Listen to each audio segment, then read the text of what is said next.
Sex is like riding a bicycle. Nothing gets me going like Christmas and wigs. Let's check out this show. I remember the first creature I beheld. He was a squirrel. His name was Kevin. I heard you need a DNA sample. I want to find light and joy in things that bring us together and unite us. And I think science is something that can unite us. Ow. God damn. There's a world out there, a world that needs to be beheld.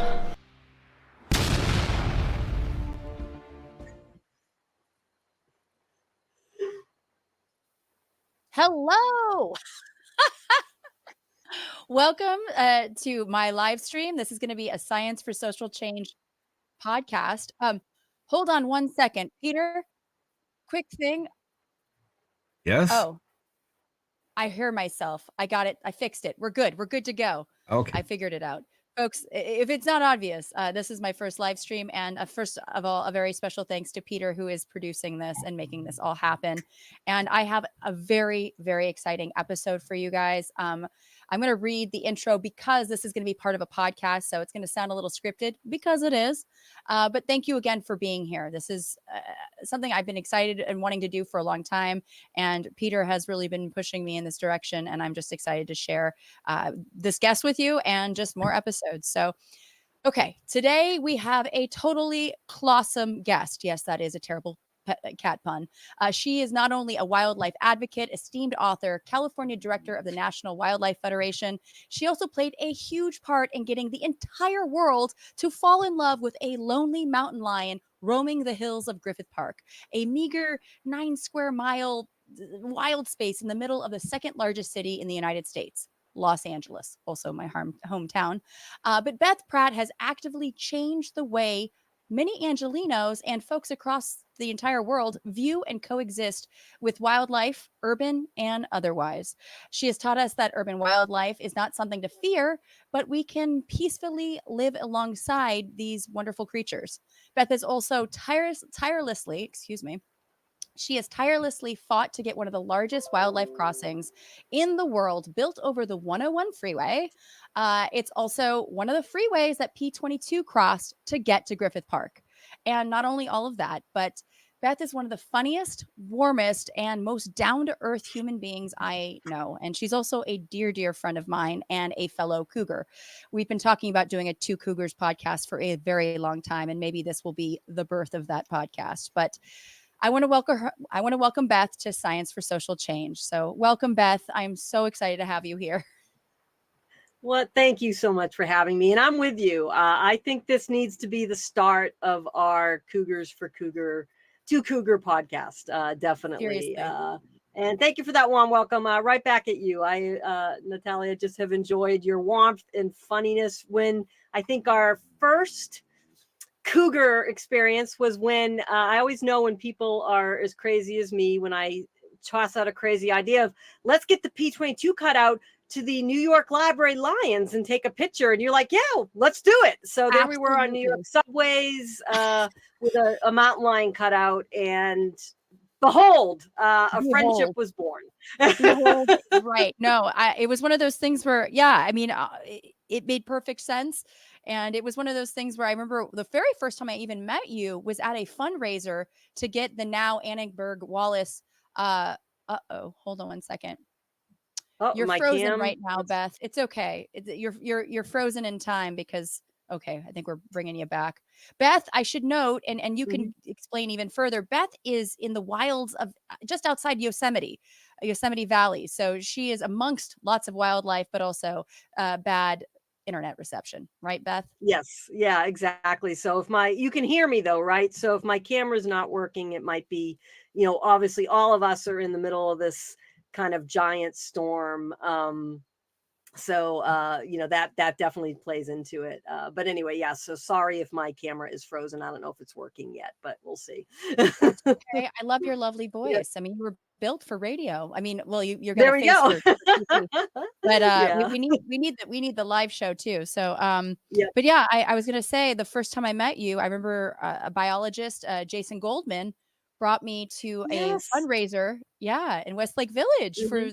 Was it even the Annenberg Wallace crossing? No. It was the early Yeah, days. that was before it was even named. I think we were still early on in the process. And was it that or was it SciComm Camp? I've never been to SciComm Camp.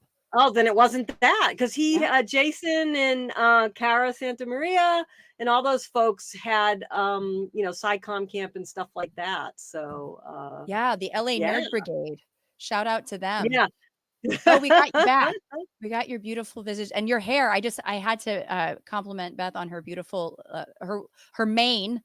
You know, it's very perfect for the mountain lion theme. We're both Yes, you got to rocking have, something. for me, it likens back into you and I are childs of the 80s, Yeah. and we had headbanger hair. And I think, Ooh.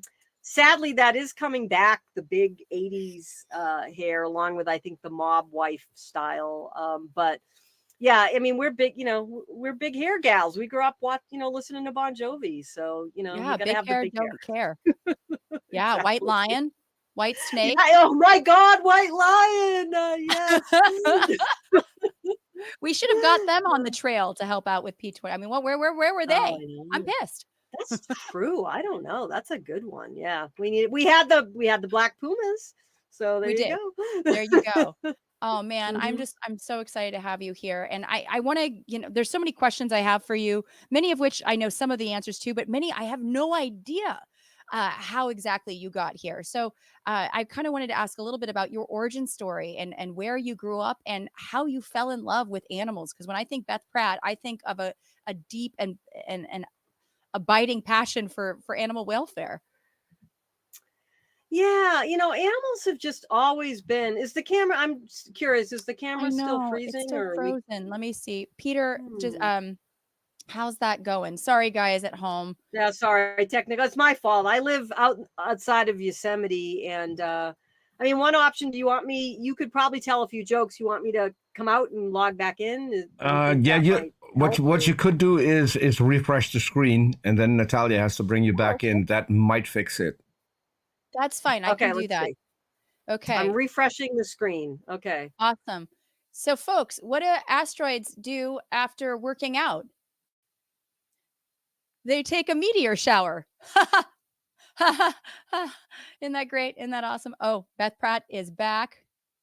She's back in business, folks. Okay, Yes. let's see if this works. Woo! Yeah, rural internet combined with storm, not a good combination. So we'll see if No. this helps. But yeah, you had asked about wildlife, and it's just always been part of my DNA. My parents loved animals. I grew up watching things like Born Free and Flipper, and even though those, like Flipper's, problematic in retrospect, it at least things like that, and reading like The Wind in the Willows and Oh my stories. I've always just been someone who wants to work to protect wildlife, and we've talked about this, but the first time I remember really internalizing, and as a young girl, I think I was 6 or 7, that wildlife were vulnerable, that they didn't have the same rights as us, and was when this I used to play in my neighborhood. I grew up north of Boston, and in a suburb, and back then all of the big wildlife had been banished, right? I didn't have coyotes or bobcats or deer or even raccoons or any of that stuff growing up. We had frogs and squirrels and birds and a turtle here and there. And now what's cool, if you go back to my neighborhood, there's bobcats and coyotes. The wildlife is retaken. But when I was growing up, we were still in that phase where wildlife had really been banished from all of suburbia and any human spaces for the most part. And there was this little place that I used to play with, a little pond. We called it Indian Rock because it had a rock that looked like an Indian. And a for sale sign went up one day, and I remember asking my mother, like, well, what does that mean? And she said, well, they're going to build houses. And I was like, well, what about the frogs and the turtles and the birds? And it was the first time I realized, wow, like wildlife could be banished. It could be, their homes could be taken away. So I went around the neighborhood and took up a collection, and I think I raised $5, and I called the number on the real estate sign, and you can all, fill in the ending here. $5 is not going to buy you a housing development. but I think that is where all this comes from, is that it really, for me as a young girl, hit home how vulnerable animals were. And so I think from there on, it was realizing that it was up to me to have a voice for them. And I think you can tie that directly back to why the wildlife crossing became such a life cause for me, is like that one we couldn't save. But when all that was standing in the way, after talking with Jeff Sikich, my cougar mentor, 12 years ago, when he told me the problem, and I'm like, the only thing you need is money. Well, shit, we can, money's the easy problem, right? It's not like, so yeah, I think it traced back to that little girl collecting $5 thinking she could save the wildlife of her neighborhood. That is the sweet. I had no idea. Yeah. But I just love the fact that you're like, oh, I've got this. Are you kidding? No, I got this. I'm gonna raise money and we're gonna stop this. But it's also so heartbreaking. I don't. Did you ever watch Secret of Nim as a child? No, that was a little, you're a little younger. That was a little after my youth. Yeah. Mm-hmm. But it's the same idea. It's about basically homes being destroyed for the different animals, and I just think it's interesting. A lot of the childhood stories that were told to us when we were growing up, or they're darker. Like the Secret of Nim, there's death like within the first 5 minutes. Like this, main character's dying. Look at Bambi. I mean, Jesus, there's a fire. His mother gets killed. Like, but people get all up in arms about kids seeing horror movies. Holy cow, Dumbo and Bambi scarred me for life. You know what I mean? Jesus. Yeah, absolutely. They don't make them like that anymore. It's true. No, they don't. There was a movie called Hoppity Goes to Town that my dad used to play for me, also about insects losing their homes, I think in Central Park, But wow. So I know now I've met your mom and dad at this point. How did Mama and Papa Pratt, react to your great love and respect for animals? I mean, I got it from them. I wouldn't call my parents environmentalists back then. They just always loved wildlife. My mom always fed the birds. She had a garden. My dad loved they both loved all animals. I mean, the reason I have 6 dogs and 2 cats and a bearded dragon is because we had 5 cats and 2 dogs and horses growing up. Like, my parents loved animals, so I got that from them. But they also loved wildlife. Like I said, my mom would feed the birds and knew all her birds. My dad loved ocean life. We lived in Billerica, but Boston's not too far from the coast. And then when we were when I was a teenager, we moved to Plymouth, which was my parents' lifelong dream to actually live, near Cape Cod. And my earliest memories with my dad is going whale watching. We'd also walk on the beach, and one of my favorite species, you talk about like gateway species, horseshoe crabs. I'm so bummed we don't have horseshoe crabs on this coast. I used to love, looking at horseshoe crabs. So and cool. Anytime a dead whale would show up, like a beach whale, my dad would drive and we'd see it. Some of my earliest memories of my dad is looking at dead, decaying whale on the beach, but it was also fascinating. So they're the reason I love animals. I grew up in a household that, one of my favorite photos of my dad is, this is when I was in high school. There's 2 of our big dogs, Galahad and Queenie, growing up, are on the couch. And there's my dad drinking a beer in a folding chair next to it. You didn't kick the dogs off the couch. They had every right to be there as a person. And so I think for my family, animals, and I wouldn't even call my parents animal rights activists either, but animals were always afforded equal weight with people. They are, and that's why I tend to also come in on the animal rightsy side of science, right? That yes, there's science, but we're animals. And for me, they have just as much right to be here. And when you destroy an animal's home, to me, it's the same thing as if you went and knocked down a person's home, right? And I think that we try to distance ourselves from the natural world, but we're part of it. And, that I think needs to play into how we do things, which is how we did the P-22 thing. He was, looking at animals as neighbors is, I think, if you want to sum up my work, is what it is. Not as objects to be controlled, not as less than us, but as what's that quote by, I see some East Coast people in the chat, Henry Baston. He wrote The Outermost House, A Year in the Life of Cape on Cape Cod back in the 20s. It's a beautiful book. And he has this great quote I'm about to butcher, but that animals, our wildlife is just fellow prisoners of the splendor and travels of this earth. They're, they're not underlings. They're just part of life like we are. And like I said, if I could sum up my work in one concept, it's that. How do we get people to see wildlife as neighbors, as part of life, not us being separate from it, No, absolutely. Sorry, I that feel like that was really philosophical for the end of the day, and I haven't even had a friggin' cocktail, so well, I'm not stopping you at any point. If you want to take, I could do knock knock jokes, but that was wonderful. And I think you and I've talked about that too when we did so Beth, not only are a champion of P22, but I don't know exactly, when did P22 day start? So our first P22 day was 2016. Yep. 2016. But I just remember doing the hikes, and we'll get into that a little bit more, but doing the hike with you, we talked about anthropomorphism and how people look down at folks that say, oh, animals are just like us. And I always say, wait a minute, hold up. We're not, they're not like us. These guys have been around for millions of years. If anything, we're like them, and I think it's silly to kind of We divide. are animals. We're absolutely. This divide we created is ridiculous. Listen, it's the oldest story of humanity. It's power. Mm-hmm. We created a divide so we could treat them terribly, right? I mean, we do that with other people, right? Racism. I mean, it's the same thing. We create a divide to justify terrible things, and that is what we've done with the animal kingdom as well. Yeah. Yeah. And as a biological anthropologist, when I would teach, I really like to point out that evolution is not a goal-driven process, and we are not at some pinnacle.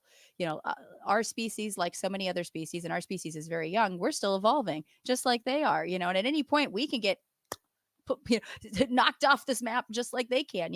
So I think realizing that, and realizing that not only should we maybe take notes of how they've evolved, or and also adapted to different environmental changes, so we can do the same.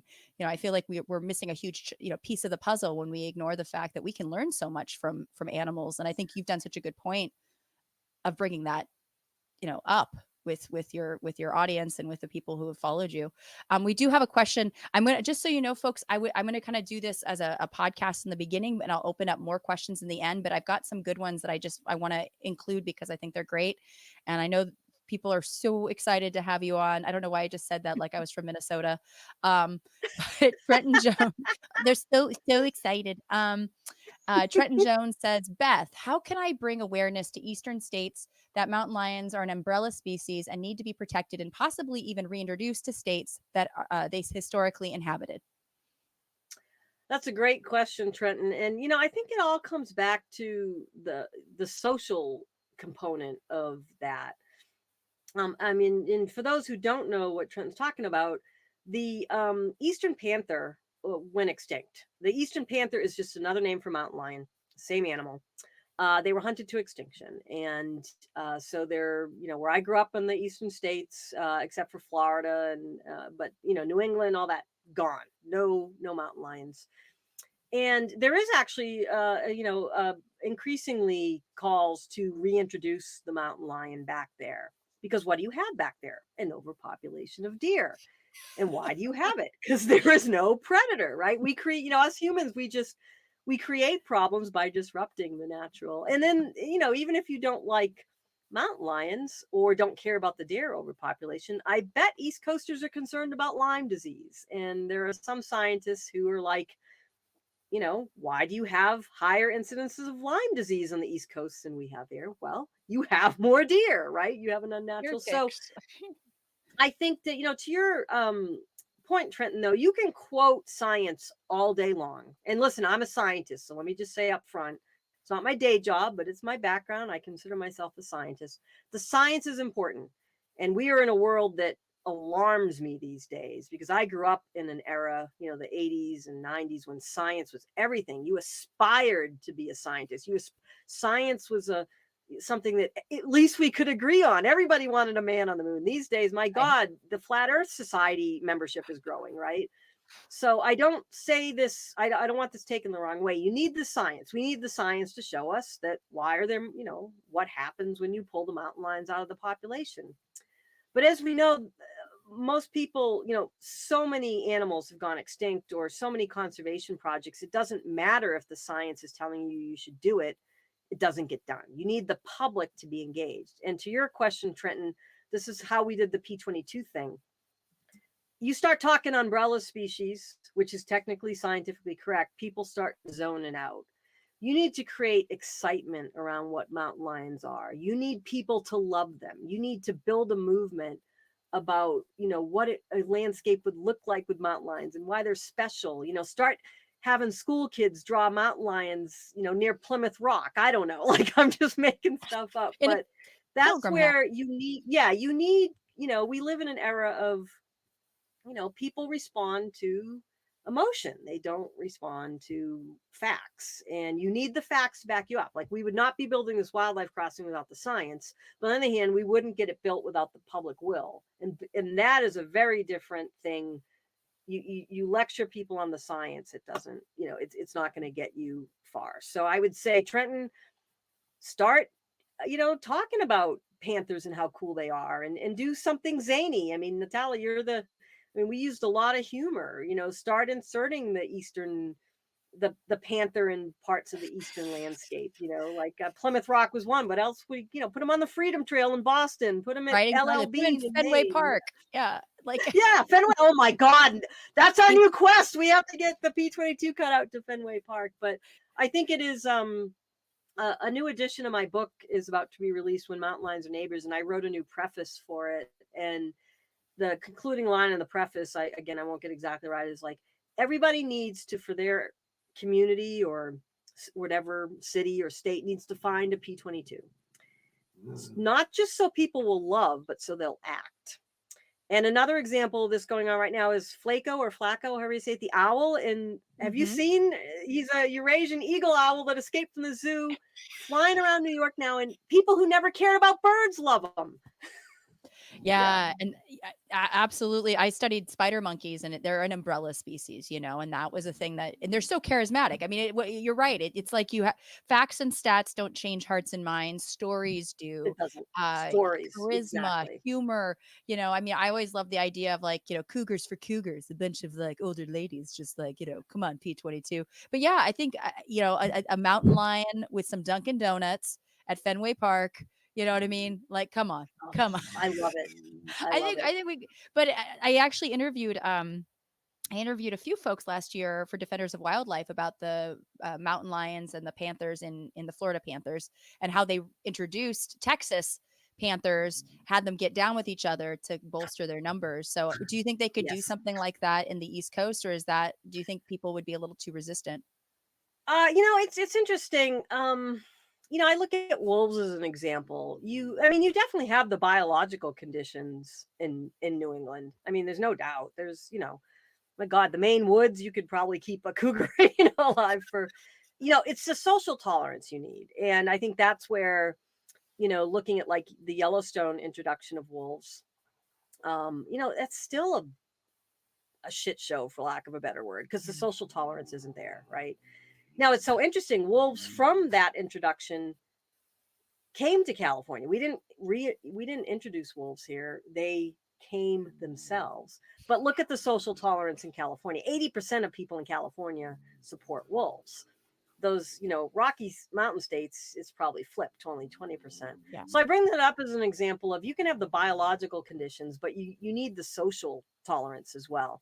New England could be interesting. I do think it may, but that's the work you need to do, is to make sure that's there. And but there have been pushes for it, and I do think there's a shot there. And yeah, the genetics, there's certainly genetic differences, even when they brought the Texas mountain lions to Florida, but not enough that it's going to make a difference. Same thing, with introducing the wolves, as to Yellowstone. Those weren't Yellowstone wolves. They came from Canada and elsewhere. So yeah, I think scientifically you can do it, and I hope we do. But I think that's where you need to work on the social tolerance. But I think New England, I grew up in New England. It's a a progressive area as well. And I think you got a shot. I really do. And I hope it happens. Yeah. Well, I want to get a little bit back to your story, how an East Coast gal ended up. First of all, I know you're not on the West Coast, but there was in the middle. You were in the middle a little bit. Yellowstone. How did you end up there? That was actually in between. So when I was uh, since I was a little girl, I grew up, I still miss Cape Cod, but otherwise I just, there was something about the West. I would look at picture books of national parks and be like, oh, those big mountains, I want to go there someday. And I got my first taste of that when I was 14. I was a Girl Scout, and I got accepted to this place that doesn't exist anymore. It's called National Center West for Girl Scouts. And I got to go ride horses. I had horses growing up for 2 weeks in Wyoming, in a place called Ten Sleep that does exist, but the camp doesn't. And at that point, I was like, oh, I just love the Western landscape. So, in the senior year of high school, my friend Debbie and I went to Rocky Mountain National Park. We hitchhiked. We took a plane and then hitchhiked, and just fell in love with the big mountains. And then moved out to California right after college, and was like, I am home. My first view of the Sierra was like, I'm home. And so that's how I got out here, and have been here ever since. I call myself Bostonian by birth, Californian by choice. My accent still comes out, so I haven't given it up. But I just love the big landscape. I love, above tree line. I feel very claustrophobic now when I go to the East Coast. Like when we were in New York together, I was like, oh my God, can't see the sky. There's people it's like, what the heck? But just, yeah, fell in love with the bigness of the landscape and the wildlife. There's no doubt, the Rockies and California, there's just a lot more megafauna than where I grew up. It's just I still find New England beautiful. I was just back there last year and love it, but there's something about the bigness of, and I will say the Sierra specifically is just, I just, to me, it's a holy place. I can't, there's no compare. But so I worked in Yosemite for a decade, and that's where I make my home, even though LA is a second home. I'm there basically once a week. But I live outside Yosemite, but I worked in Yellowstone for 4 years. Yeah, I had kept my home here, but worked there for 4 years, which is an incredible experience. I mean, you talk about abundance of wildlife, something we don't even have in California. That's, I think if you go to Yellowstone, you really can see what we have given up, with how we've exterminated wildlife to a point there. I mean, that is how it used to look like here. I'd get up in the morning and you wouldn't just see one bison, you'd see 500. You wouldn't see, I'd hear wolves howling every day. I just came back from Africa, and it was the same experience where you're like, wow, this is what the world used to look like, and we humans effed it up. So yeah, but loved it. But so yeah, that's my journey to California, and worked in Yellowstone. Knew I wouldn't stay there, but then this job came up. Is like, oh yeah, Yeah. let's do it. Absolutely. No, and it's wild to think that the California state flag has a brown bear on it, and yeah, we don't have any of those. Hunted. Nope. Yeah, we hunted those to extinction as well. And yeah, but there it is on the side. There are efforts to a friend of mine, Devlin, if you're listening, or Peter. Yes. There are efforts to work on bringing those back, which I think would be quite exciting. Now, again, you're gonna have to work even in California on the social tolerance, but I think it's the right thing to do. I mean, that's what I see the wildlife crossing as. We are righting a moral wrong. I mean, we committed a grave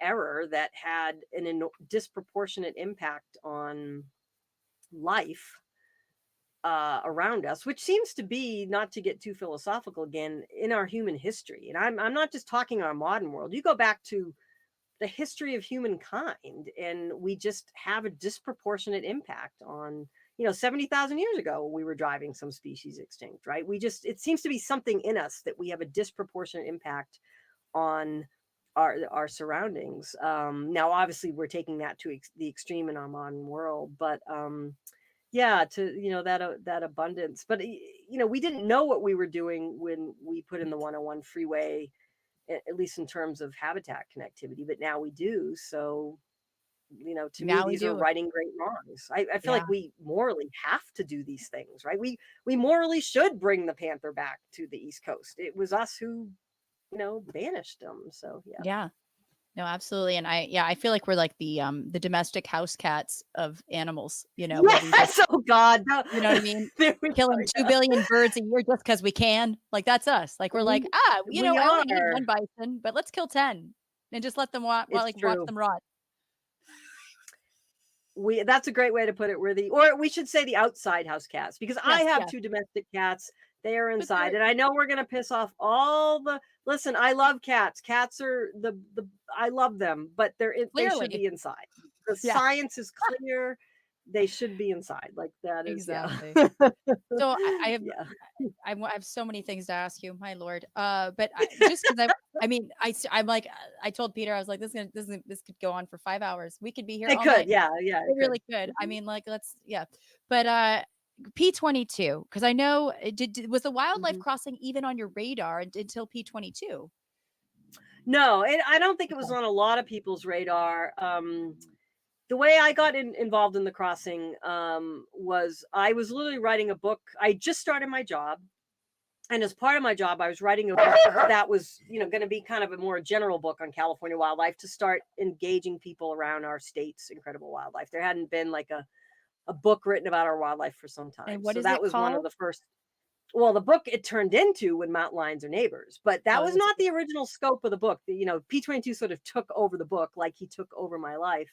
So the book really changed in scope. But I had read, I was, doing my usual, I had started my job and I was focusing on what I had most of my career, which is wildlife conservation in remote areas like Yosemite. I was looking at projects in Yosemite, and urban wildlife wasn't even my radar, never mind crossings. Although I knew what crossings were. I'd seen them in places, but and I read, like a lot of us, read that first story in August, I think it was, of 2012.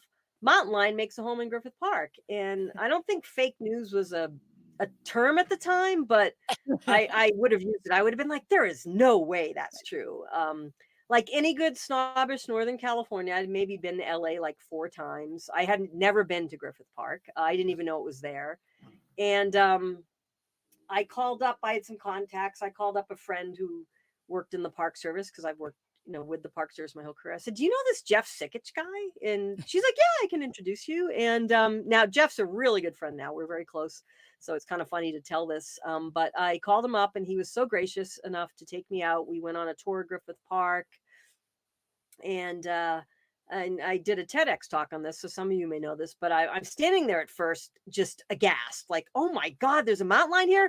Get this poor cat out of here. There's friggin' pony rides and golfers and celebrities and like what? And then as he's telling me about not just P22, but all of these mountain lions and what they're dealing with, I was just amazed that there was not just him, but many mountain lions holding on this urban landscape. I really had one of those life-changing moments where it's like, oh, okay, well, if this is the only way they can live, who am I to judge, right? And so then at the end of the day, he actually drove me around the Santa Monica Mountains. He showed me P22's likely route, which, as you know now, we hike every year.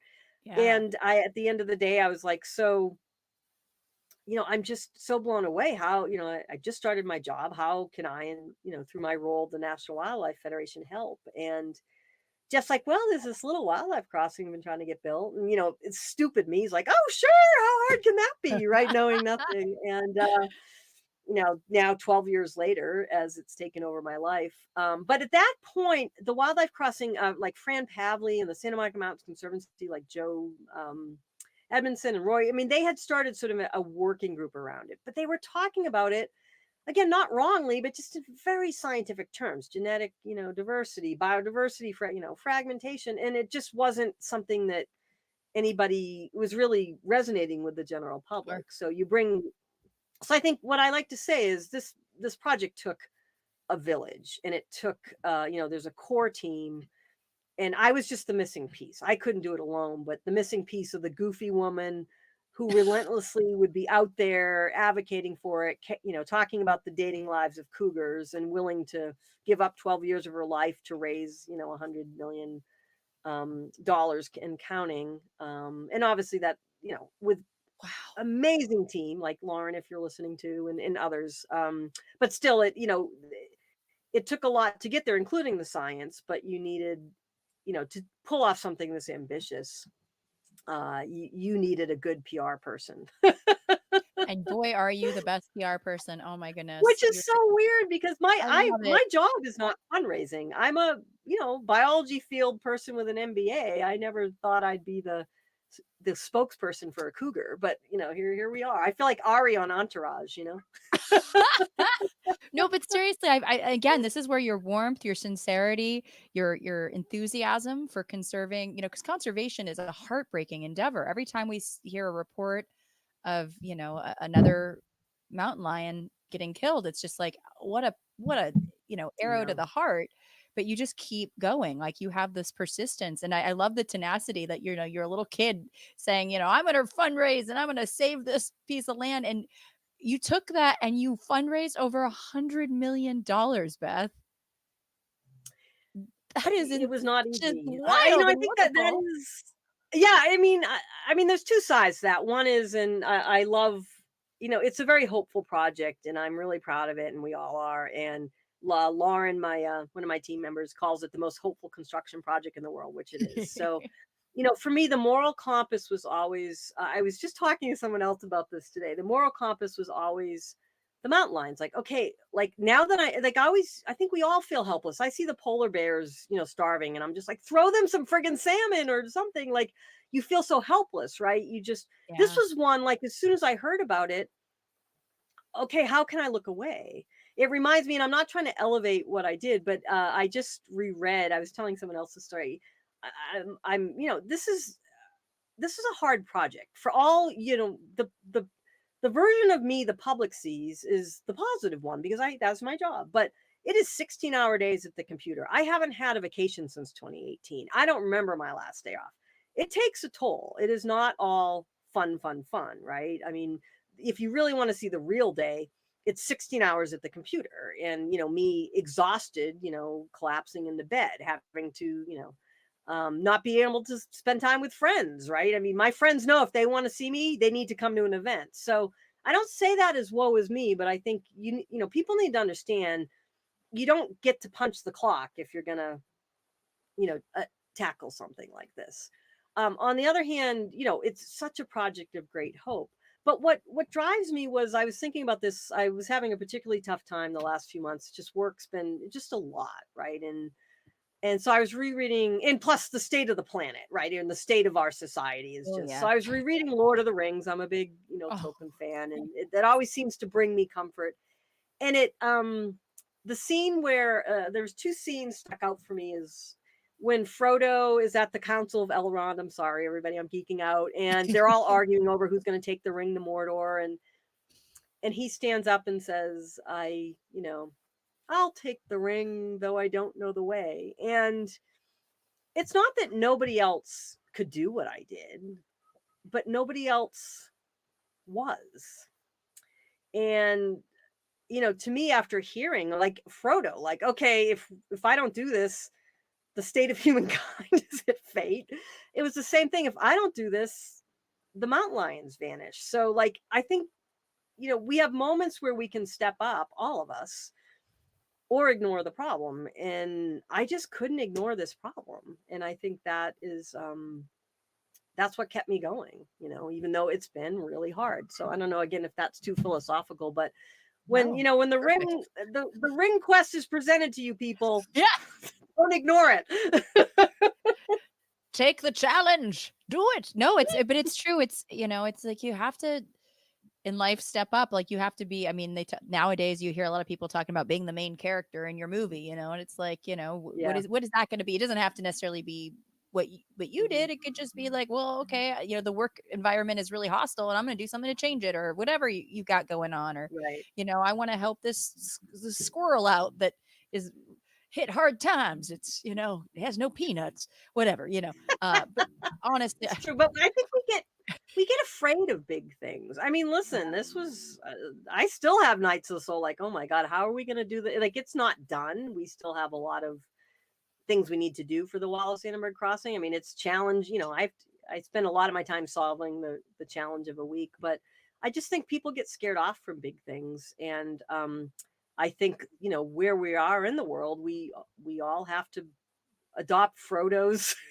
philosophy. So, Sure. Well, what are yeah. some pointers you would have for some people that maybe want to get into wildlife conservation or and or feeling overwhelmed? I mean, how do you cope? Or are there any, suggestions you would give folks that want to take your path? Yeah, I mean, it's a good question. I think, like I cited, I think, so many environmental problems are like climate change, which, I work on as Yeah. well, but it's just so hard. Like, there's no magic solution. It's abstract, it's complicated, it requires, so it is, I think, very easy to, feel like you can't do anything, right? So I feel like it's like this, find something, and it doesn't have to be big. I mean, it can be something that just feels like you're tangibly making a difference. And sometimes even the little stuff adds up, right? I mean, you can start at home. Like for me, if everybody did this, if everybody looked at their environment, whether you're at home or you have an apartment balcony, and put in a bird bath or planted some native plants, or, took your poisons, rodenticides and herbicides out, looked at how your light fixtures may be causing light pollution. Those are all very tangible things people can do that make a big difference for wildlife. Like, start looking at our human landscape through wildlife eyes. Like when we do that walk, that's what I say, Natalia, is, like, I love doing that P22 hike because you look at the landscape through his eyes and what he had to. So if you can start minimizing or making even your human spaces a lot more wildlife friendly, and not only that, just a little more welcoming. Now, you don't want mountain lions living in your backyard, but you sure can have monarch butterflies. Speak for right? yourself, And Beth. yeah, I don't know, I want him too, but but I do think it is starting simple. I mean, I didn't, it wasn't my first conservation job tackling the Wallace-Annenberg wildlife crossing. I had, so I think, don't feel like you also, if you're 18 and wanting, or graduating from college and wanting to get into conservation, you have to tackle one of the hardest projects ever, which there's no doubt it was. But I do think just looking at how you personally can make an impact, and sometimes that's not even in conservation. And if, I mean, wildlife conservation groups need accountants, they need lawyers, they need, I mean, it doesn't always have to be a scientist, or even if you're working for somebody that has, has nothing to do with the environment. What can you do for your neighborhood? Could you get your neighbors rallied around a poison-free campaign, right? So I think, the world's problems are big, and there's no doubt us individually aren't going to solve them, but you can solve, the act locally to help the global problems. Some of those work, not all. I mean, climate is not going to work just by me buying, the modern person recycling, right? We are going to have some big, large scale solutions, but you need to work on both at the same time. And that's why I think if the big stuff is you're not able to tackle, there's really small stuff you can do to help wildlife. Sign a petition, help somebody get elected who is wildlife friendly. Like, there's no shortage of ways to plug in. Yeah, no, and I think that's very important to bring up too, is depending on what side of the fence you are politically, maybe if I'm not going to get into it, but if you want to look into their wildlife stance, and how they want to protect wildlife and land, I think that's important to look at. And can we get into it? And I'm not going to be awful, but I don't understand why conservation became a partisan issue. Nixon passed the Endangered Species Act. Gerald Ford was a park ranger. Like, it is the weirdest thing to me now. Teddy Roosevelt. Ronald Reagan was instrumental in passing mountain lion protections here. What happened? I mean, I'm not, Republican Party, come back to your roots. I mean, come It's, on. I know. I I feel like just, it's I money. don't understand it. Like, I mean, wildlife in the environment is something, well, even it's some the environment's clean water is something we all need. Like, I just I don't Human understand right. how it became how the Republicans abandoned that issue. I Yeah. don't. And so please, Republican Party, come Come back back. to the Yeah. wildlife and the environment. Seriously. No, I mean, I do think it's really sad when it comes down to things like money and what can, Yeah. especially when it comes to, oil and drilling and things of that sort, and ignoring the pleas of people knowing that it's going to destroy not only their water supply, but also the wildlife there. Because no, clean drinking water is a human right. Like that is, Right. how is that even Exactly. debatable? Why? And plus, like I'm not your typical tree hugger, so this is why I feel like I can sort of talk to both sides. I have an MBA. Like I'm not anti-capitalism. I think capitalism's of all the systems out there, they all have their flaws. I think capitalism needs to insert some values, like we're saying, but you can make money being environmentally sustainable. People do it. So like Yes. the example you gave, like if we just invested in renewables or and non oil based energy systems, there's money to be made in that too. So like it's Absolutely. just so interesting to me, like why not have a greener economy? You can make money too on that. Yeah, I think that's even like when I was doing field work in Panama, teaching the landowners, and a lot of them want deep, have a deep connection to their wildlife, because I think sometimes there's this sort of assumption that because they're not actively doing something at that moment that they do not care. And I think that's very false. It's They just, do.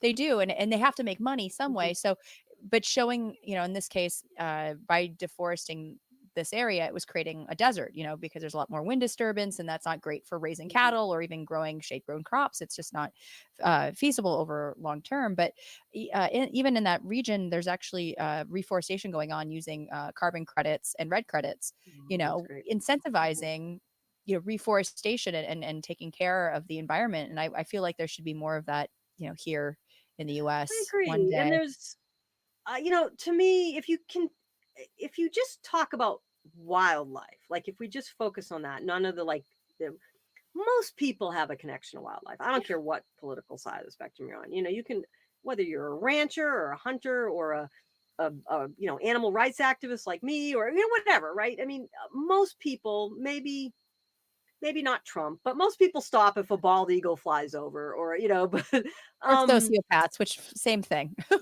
exactly. So I feel like that is something we have in common. I think, where it starts going off the rails is you say something like Endangered Species Act, and now you've got the political divide, which to me is again weird, because all that's talking about is we don't want species to go extinct. But I think if anything gives me hope, it's that we all connect to wildlife, or most of us do. And most of us, and I think that's what is great about wildlife crossings, is they are supported on both sides of the aisle, which is great. I Good. mean, most people don't want wildlife to be mushed by cars. It's terrible. Yeah.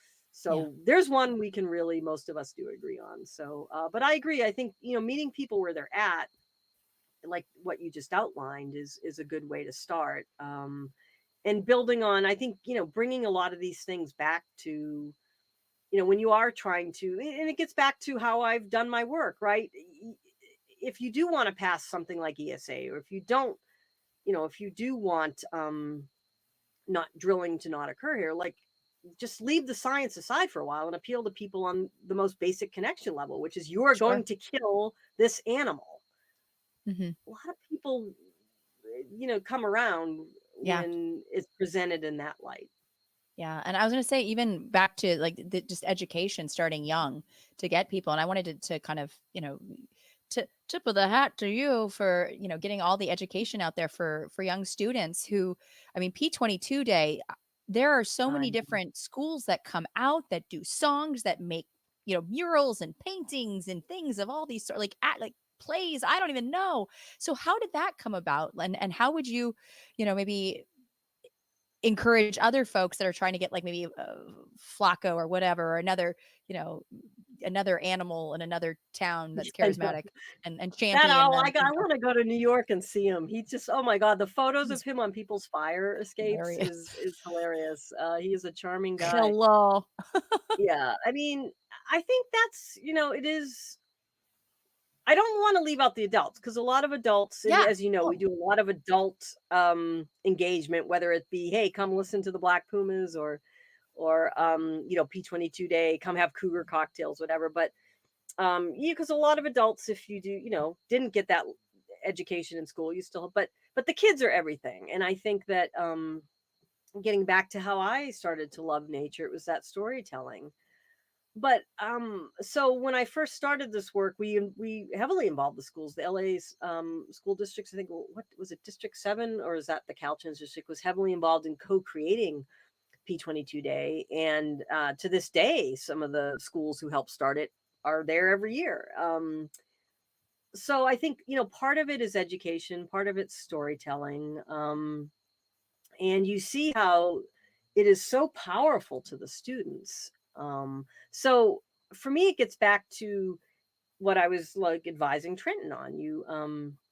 The kids become your ambassadors too. I mean, this is a playbook move from the anti-smoking and recycling advertising people. They didn't advertise, like the anti-smoking people went after the kids and so that they would guilt the parents, right? But I think it's deeper than that. I can talk about, campaign tactics and how, of course you want to involve the kids. But I think what hit home for me, and Jason, our friend Jason, was involved in this, was it's not just about education. It's not just about them learning the science, although that is a big part of it. I mean, these kids, like you saw at the Celebration of Life, the little kid saying P22 inspired him to want to be an architect. So that is about as good as outcome as you can hope. But there's also something else here that's deeper that I started talking about a few years ago, which is this is their right. This is their right to have a connection to wildlife. And just because, if you're talking about like P22 or city, just because you're in a city to not have that. There was a school we work with who, it was the first P22 Day, and this is where it really hit home for me. They are 100% school of color, about 30% are undocumented, and they, their students read letters at P22 Day.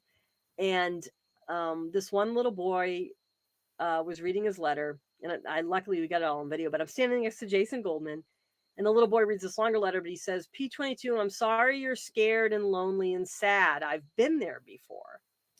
This is a second grader, right? And Jason and I just look at each other. We're both crying. We're just like, oh my God. But what hit for me is the way that little boy connected to P22 gave him psychological safety. Yeah. The way when I was a little kid, those forests that woods I talked about that I, didn't get to protect, I would go there when I had problems. And my problems in second grade were I got a bad grade or a boy didn't like me. And I would go there and would help. This little boy faced problems I couldn't even, this was during the era when deportations were happening. He might go home and his parents would be gone, right? And so P22 provided him with sort of some psychological safety. And that's when it got to me, like, this even goes deeper. Like, these kids have a right to this, So anyway, that's I think the kids are so important. And aside from that, they just give me such joy. I mean, the stuff they come up with. They're pretty funny. One little girl, we did wildlife design your own wildlife crossing. She designed a crossing for whales that went into the Santa Monica Mountains under the 101 and then came back out to the ocean. That is awesome. Wow. I loved it. Awesome. Did she use proper citations? Oh, perhaps not. Man, that is wow. But yeah, I mean, it's that powerful. And I think that gets to what, there's the science. I mean, there's no doubt, as we talked about before, we are animals. We are part of this environment, whether we want to ignore it or peril it not. And I could lecture all day on how, ecology and recognizing our place in the scientific scheme of things. But, again, go back to as early as time, animals were also part of our psychological makeup. And I think we ignore that at our peril too. Yeah. I think it's a struggle sometimes, because even working in primatology and just other parts of animal welfare and stuff, forgetting that there are many parts of the world where we very much evolved alongside these different primates or animals, and now there's just such a great divide, or an expected divide, which of course, there's things like viral spillover that you want to be careful about, but at the Yeah. same time, to have like such a strict divide, like, you can't get this close or this or that, it's tough, because oftentimes it's not the humans that are violating that space order, it's the animal that wants to know, hey, Right. can I what is that on your, you know what I mean, like you can't always tell a monkey to scram, although I would mostly run the other way screaming, because they're terrifying. Yeah. But macaque attack is no joke. But I wanted to ask you about some of your favorite P22 stories, and just maybe like talk a little bit about P22. And we just had the anniversary of his, No, celebration of life, which was so beautiful.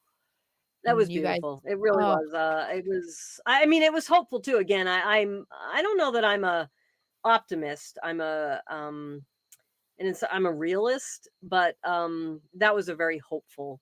That many people mourned a yeah. mountain lion around the world. I mean, the cat was trending on Twitter. He made Rolling Stone magazine. My eulogy, like the first second I tweeted it, like was tweeted out 10,000 times. I mean, to me, that's really hopeful that the world, could come together around a mountain lion. But yeah, he was just such a charming cat. I mean, God, the stories like that one, I just shared a memory on his Facebook page of this wonderful couple. He used to come by one year. They had a space in between the two houses, and for like a week one year, he was using that route regularly, and they had a big dining room, like their whole wall was a window, and he would stop and like kind of look at them. I mean, they have a photo of him just like, hey, and then he'd move Oh on. my God. He I mean, the koalas always, I know it seems morbid to people, but It's great though. that was it was just such a surreal. I mean, he just had these great escapades, and Yeah, that for one the was folks at interesting. home. Yeah, he basically, I don't, what Yeah, year was it? so the LA Zoo is in Griffith Park, Yeah. and one morning I get a text from Jeff, and I'm like, he did what? He ate the cutest animal on the planet. Oh shit. They are very And for me, slow. yeah, they are very slow. The reason I like this story, with no disrespect to Killarney, who's the name of the koala, may you rest in peace, Killarney, is that, that probably would have been gay. I mean, listen, in any other place in the nation, any other state, P22 Amon detection would have been shot or killed, right? He just would have been, nobody would have tolerated it. You look at what other states do. A mountain lion even comes near a peopled space. It's, let's kill it.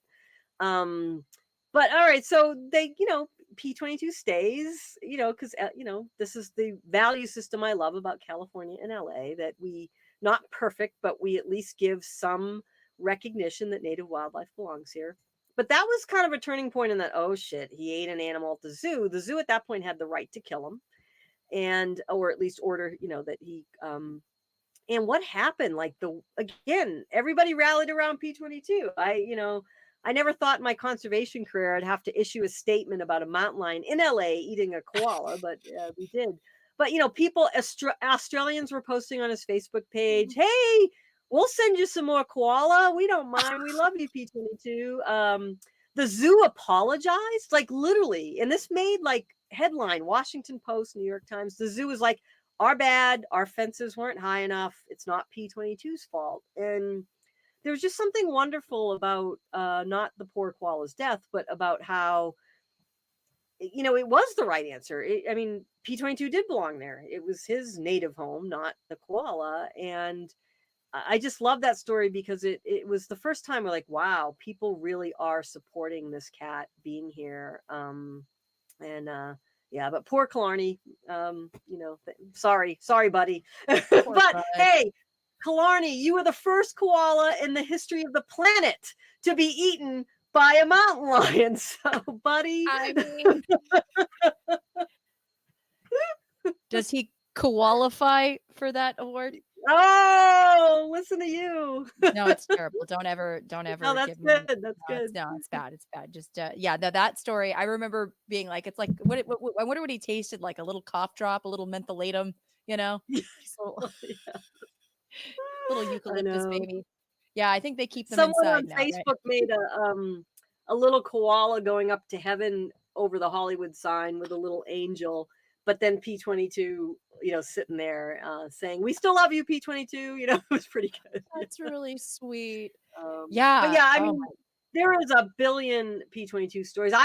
There's still some I didn't even like. We're still learning some. I think one of the things that was really cool about the celebration of life was we put a call out for trail cam and ring cam footage, and there was a lot we had never seen before. You can see It it. was so There's a good. video on his Facebook page and on our YouTube channel that has all that. So the tokens, the lines tonight. So many good stories. Even at the end, I mean, to sit with him and look him in the eyes and talk to him. He even handled that like a pro. His end game. So he was a remarkable animal. He was a really remarkable animal, and I think even science. We get back to this sort of science social divide. Science is now recognizing the importance of individual animals.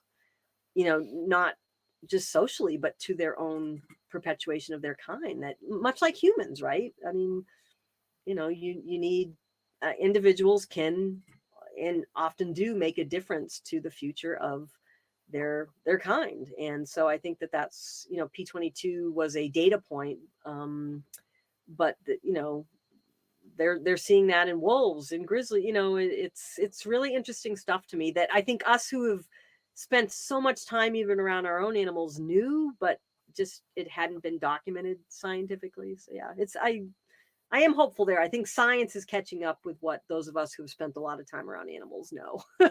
Yeah, and I have to say, I mean, I was so glad to hear that you were able to say a goodbye to P22 when he, Yeah, it was was hard. ultimately injured.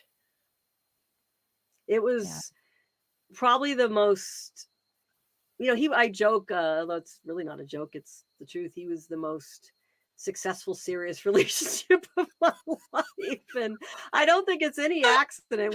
We only met once to why Two it was the cougars. most successful relationship. But yeah, it was both the most profoundly moving and the most profoundly sad moment of my life. I felt the most helpless I've ever felt. There was nothing I could do for him.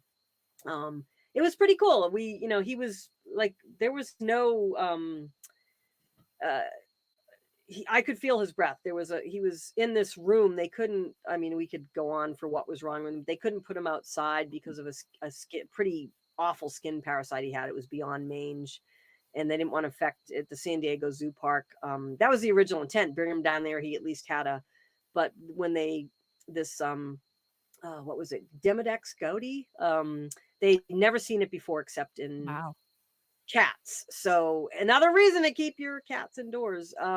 Dumb So he probably got it cat. from a feral cat, and he so they couldn't put him out in the outside, or else it would have infected. But he was in this room, and he had this sort of cage he could play in, but he had free roam of pretty large living room size, and so I sat next to the cage, but it just had bars, and you bring the burlap back, and he was sitting up and breathing on me. I mean, I was as close to him as a foot. And at first he hissed at me. I'm like, he still has it. You go, Yeah. boy. And then it was, I don't know what, we communicated something. And it was probably the first time in history too, a wild mountain lion had a blonde chick bawling, their eyes out next to them. If he had, been healthier, he might have just gave me a swat, like shut the F up. But no, it was a pretty amazing moment. And I wish we could have saved him. But I think he knows he lived a good life. It's sort of like, I have dogs, you have pets. he was 12 years old. I mean, that is like ancient for a mountain Yeah. lion. So I tried to keep in mind that he, you know, he had a long life. People loved him, and what a legacy. I mean, that cat changed the game for his kind. He got a wildlife crossing built. So I told him all that, and that I hoped the next place was road free, and that he would finally get to have sex, and you know, Damn and that it. the deer were plentiful, you know. Yeah, yeah. I know. Poor kitty. Yeah, that was but what was so interesting too with his death was the reaction. And I remember fielding so many angry, but like deeply impassioned anger that just didn't want to see him go. You know, it was beyond we love him. It was like people wanted to have a say in whether or not he was euthanized. And I respect that they loved him that much, but I was like, yo, he was hurting. You don't put an Instagram poll out if you're going to put your cat down, right? But at the I same know. time, it also gave my heart the warm fuzzies that people loved him that much. Yeah, I think, you know, for me, that got a little too much, right? It was, Yeah. I mean, like you, there's a balance, right? I think that people were upset about his death and wanting to ask questions were great. Yeah. And listen, as his biggest advocate for 10 years, and I think this was hopeful to me too, that I was allowed to see him, that I was part of that. They brought me in, you know, I cannot thank Chuck Bonham enough at California Department of Fish and Wildlife. Can't thank the San Diego Zoo Park. When I saw him, that was after I sat in a conference room down there for an hour with all their vets and Chuck Bonham, and they went over everything. They showed me test results. They showed me his video of his CAT scan, cat or whatever they, you know, they gave him an MRI. They outlined everything with me, and as I'm sitting there, I'm like, oh my God, they're wanting my approval, and that was good, not because I'm on some power trip, but like they don't usually reach out to the wildlife advocates, right? And they Yeah. knew, and to me, the way Chuck handled that, and to this day, he is so troubled by having to make that decision, I think is such a great thing. And it should give people hope that, you know, these agencies are even being, you know, approaching this more compassionately, right? But what was troubling, and this gets back to like science needs to underpin everything. You can have emotion. Yeah. It's the people, literally people accusing me and those people of being murderers. When I was in Oh, that room with all those people, they were in tears. You had agency folks, vets passing the tissues around. And, yeah. you know, I even said, they're like, Beth, we would be keeping him alive in pain. This is as vets, you know, but yeah, the accusations of we were murdering him or weren't doing everything. And that troubled me too. It was like, you know, the kind of anti-science creeping in again, you know, was a little troubling to me. Right. So it was interesting. Maybe that's the way I'll Right. put it. Yeah. You know, Well, um, we mhm, in 2012 when he was first discovered. mhm. What was? I mean, I I remember slightly what the reaction was to his presence here in Griffith Park, but do you feel like it Mhm. changed over time? I mean, I feel like there was always somewhat of an acceptance. Only a few people I think felt like got Yeah. up in arms. But I mean, I think as time went on and with your work, just fell more and more deeply in love with him. Yeah, I mean, there's no doubt California, this is again, I love California. I just I don't know why people hate California. You know, the weather's They're great, the food's jealous. great, but the Yeah. value system here, you know, it's always been a progressive state in many things, and wildlife is no exception. In 1990, by ballot measure, the people of California, and helped in part by Ronald Reagan. Again, this is a bipartisan issue. Passed in Robert Redford and many others, the passed by ballot measure, the Prop 117, the Mountain Lion Protection Act, which made mountain lions especially protected species in this state, as well as putting aside money for land acquisition to ensure they had the room to roam. I mean, it's the only state except for Florida where mountain lions cannot be hunted for sport. You know, we are valuing wildlife for themselves, not for, so we already had this base to start with, right? So as I said, if it had been any other state and he had showed up in a city park, dead or moved immediately, more likely shot. So we already had this base of acceptance. So, you know, we didn't have to start from scratch. but I will tell you a story. I didn't know this till recently either. I was talking with Kate Coconut. She's wonderful. She used to do all the PR, and she was instrumental in creating this mountain lion PR machine too, for the Park Service. And she told me back then they discover him in February. Miguel, who for the Yes. Natural History Museum, finds that photo, and then he calls up Jeff. They put a collar on him, but they weren't sure what. They didn't do a press release for a while. I think it hit the papers in August. Wow. And because for a while they're like, oh my God, like, if we say something, is this going to put him in danger? Is this going to freak people out? Like, what do we do? And so they finally put I think the acceptance was there right away. I mean, he for a while was sort of a local folk hero. And I think then you look at the next step, it was really Steve Winter, who, my buddy, who with that Hollywood photo made him like, worldwide famous. And then I just think, the progression of just me reinforcing and keeping him, keeping people connected to him, just made it even more. But it was interesting. And so he was always accepted, but I think the universal belovedment, started hitting its height. And then I'll tell you the other thing that really helped was Ring cameras. The problem with advocating for mountain lions is nobody ever sees them, right? So you're asking people to love an animal you never see. But now you have a proliferation which started, late to, like, I don't know, 2017, 18, 19 starts ramping up, where he's accessible, right? You're still, most people don't see him in person, but he might pop up on your Ring cam, and those sharing of those started, I think, helping with his celebrity too, right? So, he became, I would say, like, it was the last 5 years of his life, he became what I deem the Brad Pitt of the cougar world, right? Just so beloved. Yes. I was going to ask you about that too, because I know Brad, I'm still waiting for that phone call. That was my question. Wait, Brad still hasn't? Brad Pitt, where are you? Anybody? Where are you? Yep. Come on. I mean, no personal interest in that call. Just, just want to talk cougars with you, Brad. Yeah.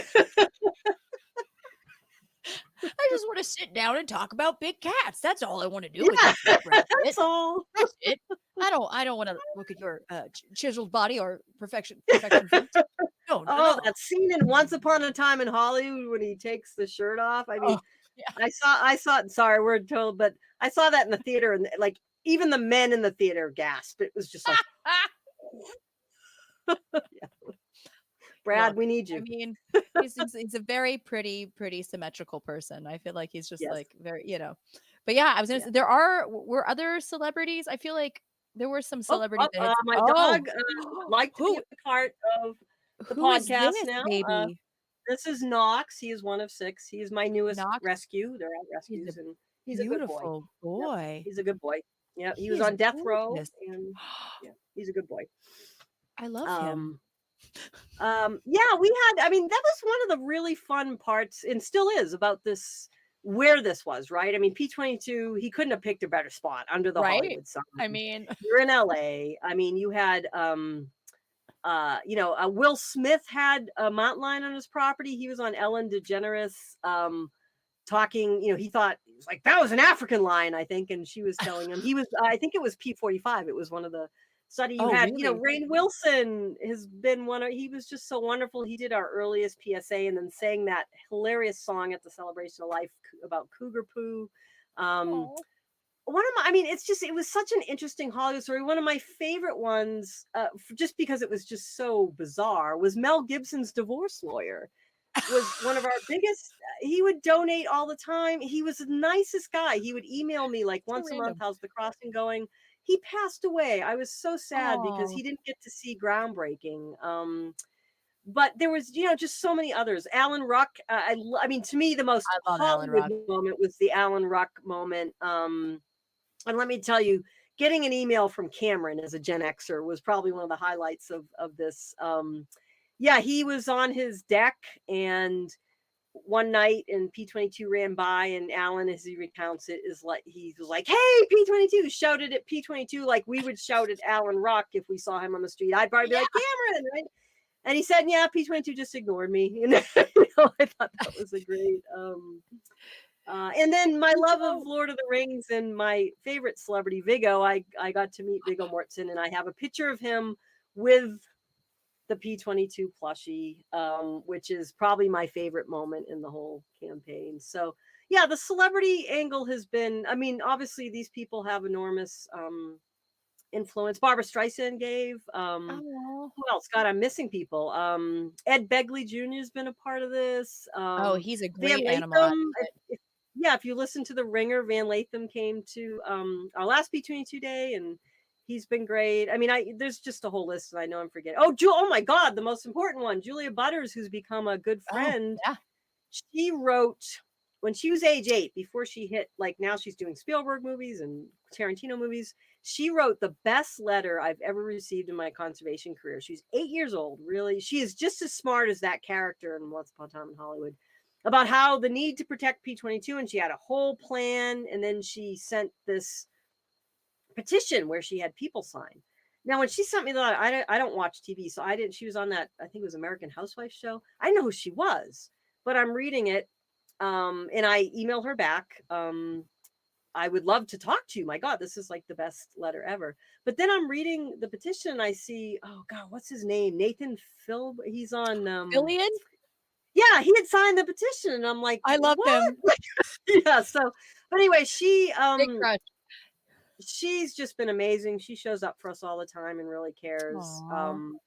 And you know, and she's just such a talented actor. So, but yeah, that's been kind of the fun part of this, is the celebrity angle, because P22 himself was a celebrity in a land of celebrities, and even that celebrities considered him a celebrity was just so fun, you know. Yeah. No, it was very meta. Yeah, he made a question on Jeopardy. He was on a CSI that he was written into like a CSI script. I mean, it's stuff like that is fun. Sorry. Yeah. That makes me so happy. I mean, I don't know. I adored that dumb cat from the moment I saw his cougar butt on that cam. Yeah, because it was a booty shot. That was what. Yes, I always tell Miguel, I envy you. Every time they ask you about, you know, how he was discovered, you get to say cougar butt on cougar butt, you know, in your interviews. Yeah, cougar butt. Yeah, cougar butt. I know those nice flanks. I mean, but I can imagine looking at, and that's another thing, is you're teaching conservation along the way, because trail cams and the ring cam is a great way to do like an ecological survey, like you said, without ever seeing them, you know, like, exactly. Isn't that wild? Those ring cam sightings do help the scientists. I mean, a lot of people thought, like, P22 had a GPS collar, but we didn't have real-time data on him. The scientists would get a point every hour during the night, because that's when he was active, and then one point in the 8-hour day. But you know, to get real-time tracking, you would have had to change that battery like every 2 months, and you know, it is not a good thing to have to capture a cat and put him under every 2 months. So yeah, the ring camera footage really helps science, but also I think this, you know, kind of the social fun of P22, you know. But you're right, people learn the science. That's what I like. People would come into it. Like, one of the most fun early examples was this writer for LA Magazine, and Shannon. She wrote fashion blogs normally. And then she does early on this article about finding P22 a love match with P23. And she got all the biology right. You know what I mean? Wow. So, you know, people on his Facebook page, you know, you might vote in the who's hotter, Brad Pitt or P22 poll on his Facebook page. But you come away from that learning some mountain lion behavior, which to me is, you know, kind of the, you know, this wasn't just, we weren't just having fun. We had a fun approach, but people were learning a lot along the way. Yeah, exactly. Exactly. Especially what they ate too. Because I know that, you know, there were some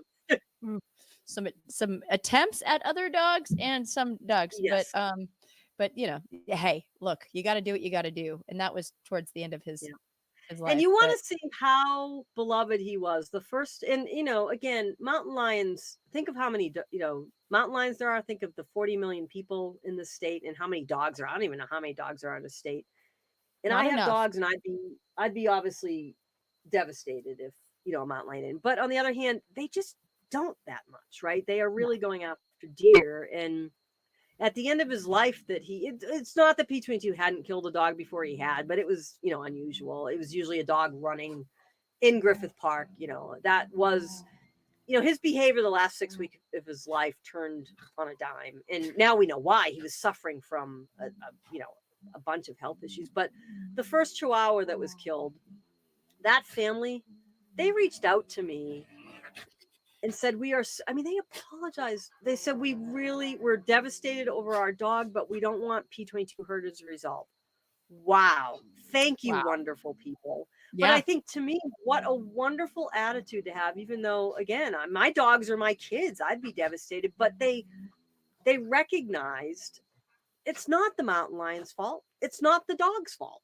You know what I mean? It just is what it is. And to demonize the mountain lion for just being a mountain lion is not getting us anywhere. So yeah, I mean, that just shows you how, to me, the value system is so wonderful in the LA area or in California about what it means to live with wildlife. Not everybody shares that view, but that there are a fair amount of people that do is pretty hopeful to me. Well, I'm hoping it gets better because, I don't know. With that wildlife crossing, I'm really excited to see hopefully a little bit of a mountain lion boom, because they do need large home ranges, but yeah, I mean, it'll be, it isn't so much about population size as about just genetic exchange, because I think we don't want the Deliverance mountain lion scenario, That's what But think about that though, the wildlife crossing for me, and there's so many aspects, like you said, we're going to save this population, but 300 to 400,000 cars are going to drive under that crossing a day. It says, it's going to say on it, Wallace Annenberg Wildlife, or Annenberg Wildlife Crossing. Thank you, Wallace Annenberg. We love you, and all the folks in the Annenberg Foundation. But most of these crossings are in the middle of nowhere. You now have it's going to say like 300 to 4,000 people a day are going to be educated on what this thing is. And I think that's cool. Really cool too. And you did so much to make this happen. I'm so proud of and excited for you. I'm excited again. I will say this because, especially as women, you're taught not to. Listen, I did work a lot, but we had the dream team. It was like the Beatles got assembled, or a championship team. Like, we had the right people. When you look at the other folks I work with, it was everything from Wallace Annenberg and Governor Newsom. Governor Newsom's dad helped protect mountain lions. Like, that's 1 in a million that the governor of the state you need to do this in would be a mountain lion fan, right? So, we had Wallace Annenberg, who loves animals. When we had the team that worked day to day, we're just all rowing in the same direction and all superstars in their own right. I'm just the public one because it was my job to be public. But yeah, we did it, and we're going to do more. That's what's cool. Like, this team is not going away, and that's what's kind of cool. Hey, and I love that your architect is Robert Rock, which is just perfect. Oh, I know. And he's one of the nicest humans. But yeah, what a name for somebody dealing with. I feel like I should change my name to be more reflective of the project. So yeah. Beth Puma. Yeah, Puma Pratt. Puma Pratt. Puma Pratt's nice. Ooh, better than Puma Pants. Yeah. I make a lot of Puma Pants jokes. I'll tell you that much, Beth. Oh, I love those. No, I'm a big fan of your jokes, as you know. So you joke away. Thank you. I want to quickly talk to you about your trip to Africa, because I haven't even heard how it was. If you want to say a few words, I'd love to know how was it? Oh my God. It was astounding. We had put this trip together. It was for people, for some of our supporters of the wildlife crossing, to look at connections in Africa at big cats. Obviously, they have big cats too, and connectivity. And Jeff Sikich and I were co-leads. And then over there we had the local guides, because obviously I'd never been to Africa, so it wasn't like I was going to be any help. Like, what's that? I don't know. Yeah. But so Jeff and I were bringing, Jeff had been to Africa. He had actually collared cats in Africa. So we were bringing sort of this perspective. Wow. And being over there to learn about connectivity, so that we could bring that knowledge back, because they're doing, things over there that are pretty interesting, and to also bring our knowledge. So that was interesting, looking at how elephant crossings and, things like that. But these were some of our supporters who had wanted to do a trip from this perspective. And wow, it was, I guess I didn't know what to expect. I have to admit, my view of Africa was shaped by things like Out of Africa, and, the movie, and, watching, Planet Earth shows and stuff like that. And the Toto song, which poor Jeff, I was embarrassing him singing that song to all the local people we were meeting there. I'm like, you don't know Toto? Like, they wrote a song about you guys. But anyway, yeah. Because what country were you in again? So we went to Zimbabwe for the first. We were there for 12 nights, Zimbabwe and then Botswana. We were 3 nights in each camp. Wow. And it was it was, to me, like I was saying about Yellowstone, it just hit home for me that this is how it used to be. This is what the abundance of wildlife used to mean. But it was like, again, the only analogous experience we have on this in the United States is Yellowstone, but it was beyond Yellowstone. This wildlife, like, you go out on these safari drives like 8 hours a day, like you break it up, and you had cocktails, which I loved. Oh my God, the sundowner gin cocktails, like very civilized, like, oh my God. And what's great is we were working with this company who's very ethical. They work with the local communities. All of the people, from the pilot to the guides to the cooks, are all from the local communities. It's not very, very nicely done, right? So you're supporting the local communities there. They even like get the supply chain. They buy the vegetables from the crops for the, the camps and stuff like that. But nonetheless, the being alongside wildlife like that, you're out in these Jeeps, because you can't, the only thing I didn't like, you can't walk. You can't even walk to your room alone at night, right? Because you don't know. Wow. But the wildlife don't see the vehicles. They are so used to the vehicles, they don't see that as a threat, or they don't see it as prey, right? So Food, the lions would walk right by your Jeep side. And we watched, the first night we were there, we watched 26 lions take down 2 buffalo. Wow. And I was just sitting there like, what the hell are we even watching? This is insane. Like, I just can't even believe this is, like mountain lions. You never see them. Jeff, who studied mountain lions for decades, he never sees a mountain lion take down a deer in person, and you just don't see him, right? And then the elephants walking by you, so, it really connected me to, I think more to our humanity and what it means to be part of a wild landscape, that we again try to distance ourselves from.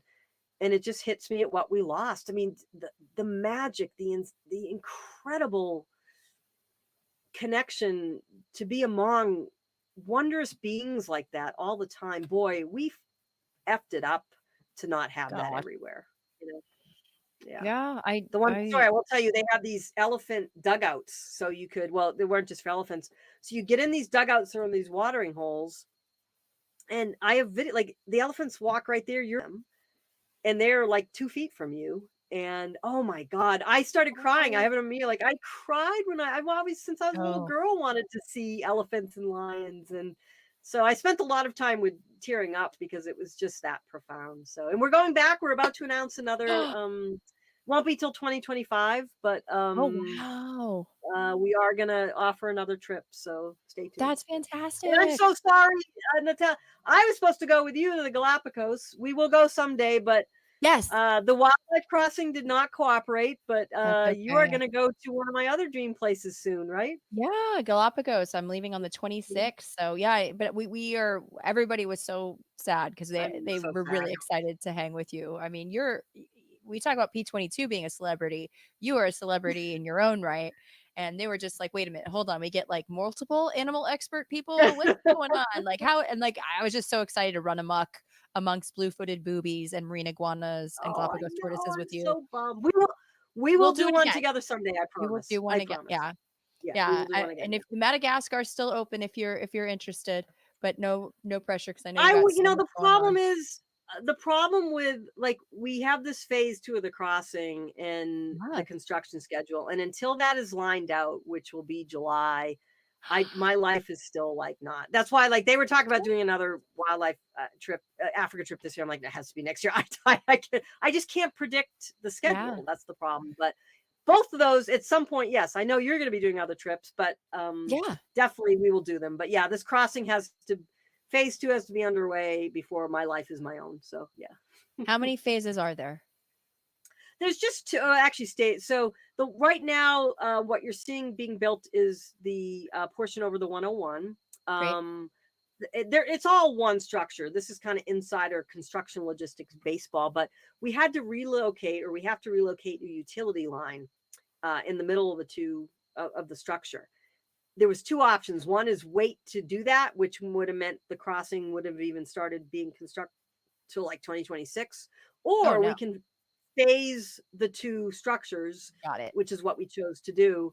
So stage 2, which is the portion over Agora Road, that will go out to bid, we hope this spring. It's looking like it. And then the construction will start up after, as phase as the portion over the freeway winds down. So that's where, until that kind of that portion is done and we get to that point, it's just hard to have a life. That's okay. You're still living the Mhm. dream. I mean, like, I don't know. I still think life up in Yosemite, down in LA, kind of got the best of both Doesn't worlds. suck.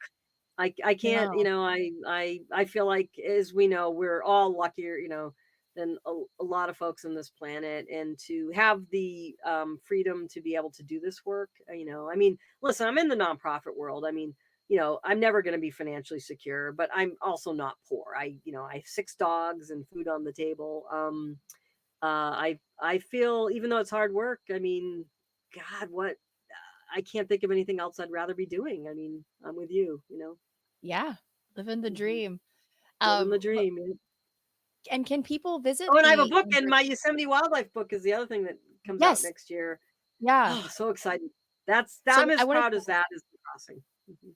Good. Can you, I wanted to bring up your books too. So yeah, like what tell us about the Yosemite book. Can Well, people I'm just pre-order it? excited. I'm not even saying this to sell books. It won't be out till next year, but it's storytelling. Yosemite Yeah. has not had a book about just focused on the wildlife for 100 years. Isn't that insane? Wow. Really? Grinnell's Animal Life. Now there's books where wildlife's in it, but there's Yeah. nothing, because Yosemite's known for the geology and the scenery, Yeah. and John there's some Muir, wondrous woods. wildlife there, and I'm just so excited to tell their stories that have not been told. Like I bet nobody listening here, or very few, would know that the black bear in Yosemite. Did you know the Mount Lyell salamander that rock climbs and is found at like 12,000 feet No. and has a tail that has a stub on it that's used as a walking stick? And when there is a rock slide, the way they will defense that is roll themselves in a ball and roll down the hill with the rock slide. You can Google this and see the video. I'm What gonna a watch freaking this. amazing animal. We need to watch Yep. this. I feel like we need to all get incredibly high and watch this. What is it called? Yes, get high and watch the Mount Lyell salamander. But there's just tons of wildlife stories like that in Yosemite that Oh, we think of the iconic animals, and I'm always butcher the name of this animal because what we did in Pika. New York. Yes, I was like, I'm Yes. always like pika, pika, pika. Pika, It's yeah. a lagomorph, closely related to a rabbit, but you Yes. love the pika. What about the pika do you love? I mean, They it's get adorable. they get probably the most ink in the book, of course. I call them potato bunnies. They look like a potato bunny. This gets back, the risk of being philosophical again, when we talk about severing that connection to nature. I think for me, I just learned so much from them. And I also, when I'm feeling sorry for myself or think I have it hard, I look at an animal like the pika and I get, my self-pity goes away very quickly. This is an animal who's the size of a potato, who lives all year at the highest of elevations in the Sierra. So they are living in one of the most difficult environments on the planet, right? The alpine environment where 6 months is winter. And they don't even hibernate. They live under the snow during the winter on vegetation they have gathered all summer like a hay pile. And these are just amazing little critters.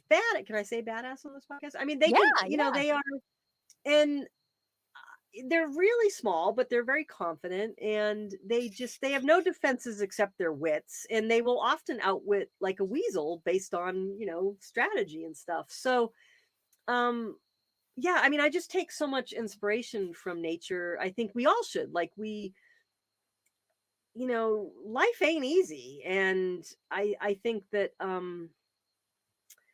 the wildlife teach us, I think, a lot how to live. Like another species I love that get a lot of ink in the book, and I think a lot of people don't think of butterflies as living up in snow peaks. They do.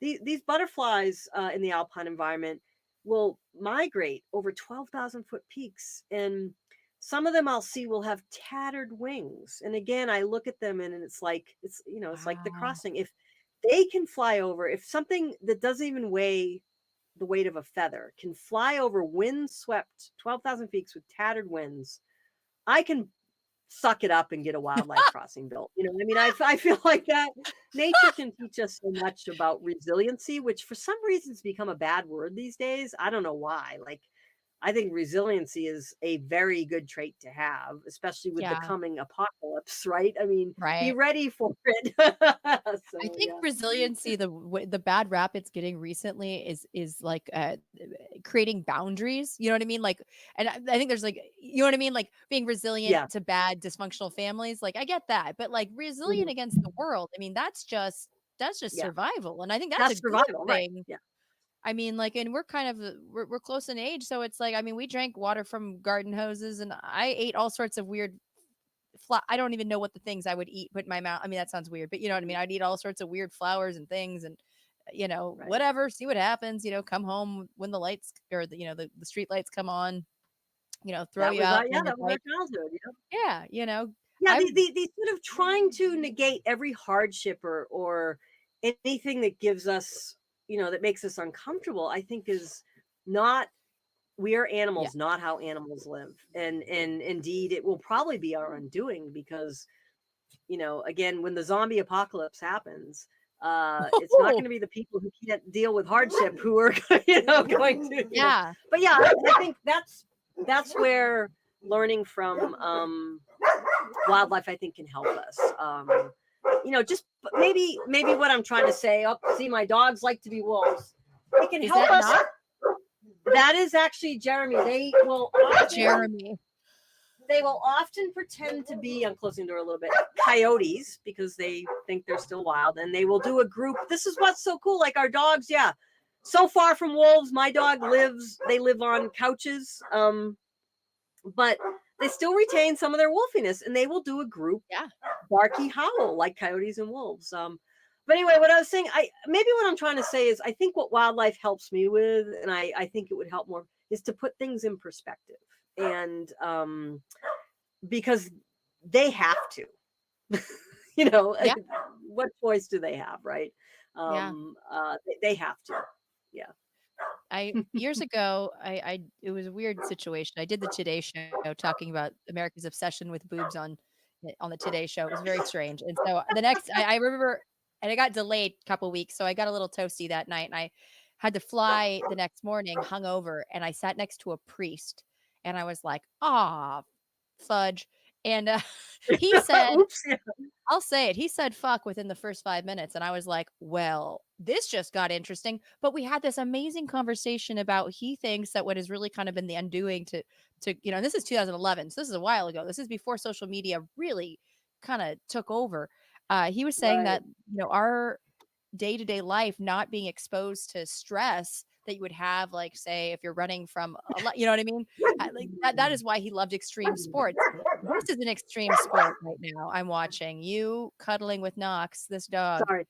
But Well, that's no, I true. I love mean, this dog. I love it. he is a love. I want to squish him. Yeah, you nailed it though. I think, we are, I don't know, we are, it's not that, we want people to be stressed, but it No, is no. part of human evolution. I mean, I guess I tend to be on the side of, evolutionary biology. That is what I studied in school. I was we talked about this evolution. Mhm. I was read Stephen Jay Gould, and Yep. maybe that's why my perspective, even sometimes socially, is we need to be, we can have these ideals, but biology plays like a lot into how we have to show up in the world. We are not immune to the laws of natural, science. I Yeah. mean that, and I think that's where, again, wildlife can teach us a lot.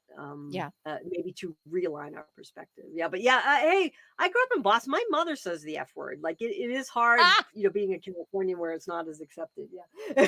I know. I know. My family definitely doesn't like. Well, actually, one of my favorite stories is I worked with my dad years ago. He was a art director in commercials. I would be his assistant's assistant, and I guess I said fuck, and he heard it, and he got on the walkie, and he just yelled in front of everybody on the crew, "Watch your fucking mouth," and everybody's like, "Do you hear yourself, Bob? You just told." It was very funny, and I mean, he laughed, we all laughed, but it was, yeah. I mean, obviously, the apple didn't fall too far from the fucking tree, and Yeah.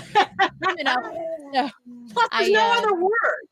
Listen, I right? think animals have an F word, right? I mean, I hear the pika sometime. They give, they have different calls, and one of them's definitely F off. I mean, there's no doubt, right? So, like, again, I don't even think profanity is unique to the, the human condition. So, Oh my God. I can see that because watching that, I watched that documentary with you. What was it, 2017?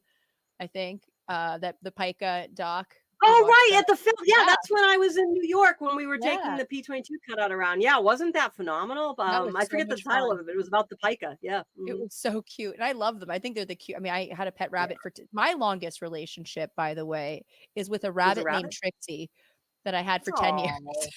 It's the longest Oh. I know. She had an ass that Oh. just wouldn't quit, even when I politely asked it to. But yeah. Oh. Oh my God, this has been so wonderful. Oh my Like, God. Yeah. again, I mean, I feel like we could just, if I I was in know. LA, we would just go right into dinner and cocktails, but it's been really fun Seriously. to, just always delight. So yeah, I do think, listen, this has to be the start of the Two Cougars podcast. It just I has think to it be. has to So yeah. happen. I think Two Cougars I think just it has taking to on happen. a science story a week. Let's just talk about a science story. Let's just talk Get about, weird. I'm Let's I'm talk about in. I'm in. That I can yeah, like that's doable even before the crossing's done. So let's sweet. get on that. It's just always a delight. I mean, I think, we share obviously this science communication philosophy, which is make it real, make it how to connect, keep it fun. I mean, life is too hard. If you're not having fun doing stuff, what's the point, right? And I Yeah. just And appreciate you. My God, you did that video on the salamanders, the red Fs. Oh my God, the newts yeah, that sending was newts. still that's one of my favorites you've done, and you've done a lot that I like, but I love the red Oh. Fs. Yeah, that was good. Well, feel free to give me suggestions because I will absolutely make them, I'll do Well, a you pica need to one. come up to Yosemite. Yeah, you need to come Yes. up to Yosemite. They're under snow right now, but when the pass opens, we'll do a pika. Oh my God, the fun we could have, because pika have cute little bums, and you could have a lot of fun with the cute little bum pika. Oh, bums. I think they said thumbs. And I was like, wait, No what? bums. They They do have got one of cute.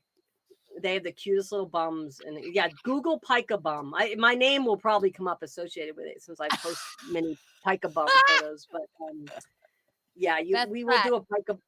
pica Yeah, you'll do bum, a pika enthusiast. affectionato. Yeah. Dear Lord. God, a Yep. connoisseur of pica butts. Yeah, between like Miguel's cougar butt and your pica bums, I don't know. I feel like this is Who doesn't love bums? Everybody I'm who doesn't love to say the word bum? It's a bum great is word. fun. Bum is fun. Yeah. I love a little like some cheek action. You know what I mean? I always tell my dog that she has a one. Oh, who's this? Oh, is This this is Princess? Princess. Yeah, they all like to Yes, be in the Princess podcast. Mexico. They all like I'm to be going in to the see podcast. real quick if anybody wants to ask any questions in the chat. I Yeah. know the chat kind of went a little. Oh, Carissa, Oh, hi. Carissa. My Carissa's one And of my while best you're friends. asking, I will just tell the quick story of Princess because she's a Please P22 do. story. The day after he died, I got called into ABC Studios to do a news story, and I was at that point just exhausted, wiped, sad. I had to be there like 7 or 8 in the morning. But anyway, I'm in the green room, and this rescue group is in there with 4 dogs, and she runs over and jumps on me, and I'm like, She's so pretty. oh my god. And then I'm like, oh, she's cute, and then I'm like, what's her name? And they're like, Princess. I'm like, oh my god, my first dog looked just like her and was named Princess. So here she is. But you can still, if you watch, that newscast is still on, and if you watch it, there's Princess up first, and then there's Beth doing the P22 story. But so she P22, I feel like brought her to me. So there we go. I love that. She's Yep. beautiful too. She's a great little dog. She's a gorgeous gal. Yeah, hold on, Raisin. Do you want to come? Raisin, Oh come yeah, you here. gotta have the dog show, Come here. Oh, she's being coy. She ran over. She also peed on my jacket last night. She's having her issues. She's being moody. It's okay. I can't. Okay, dog. Yeah, they can be moody. Yep, She can do what she wants. Right? Exactly.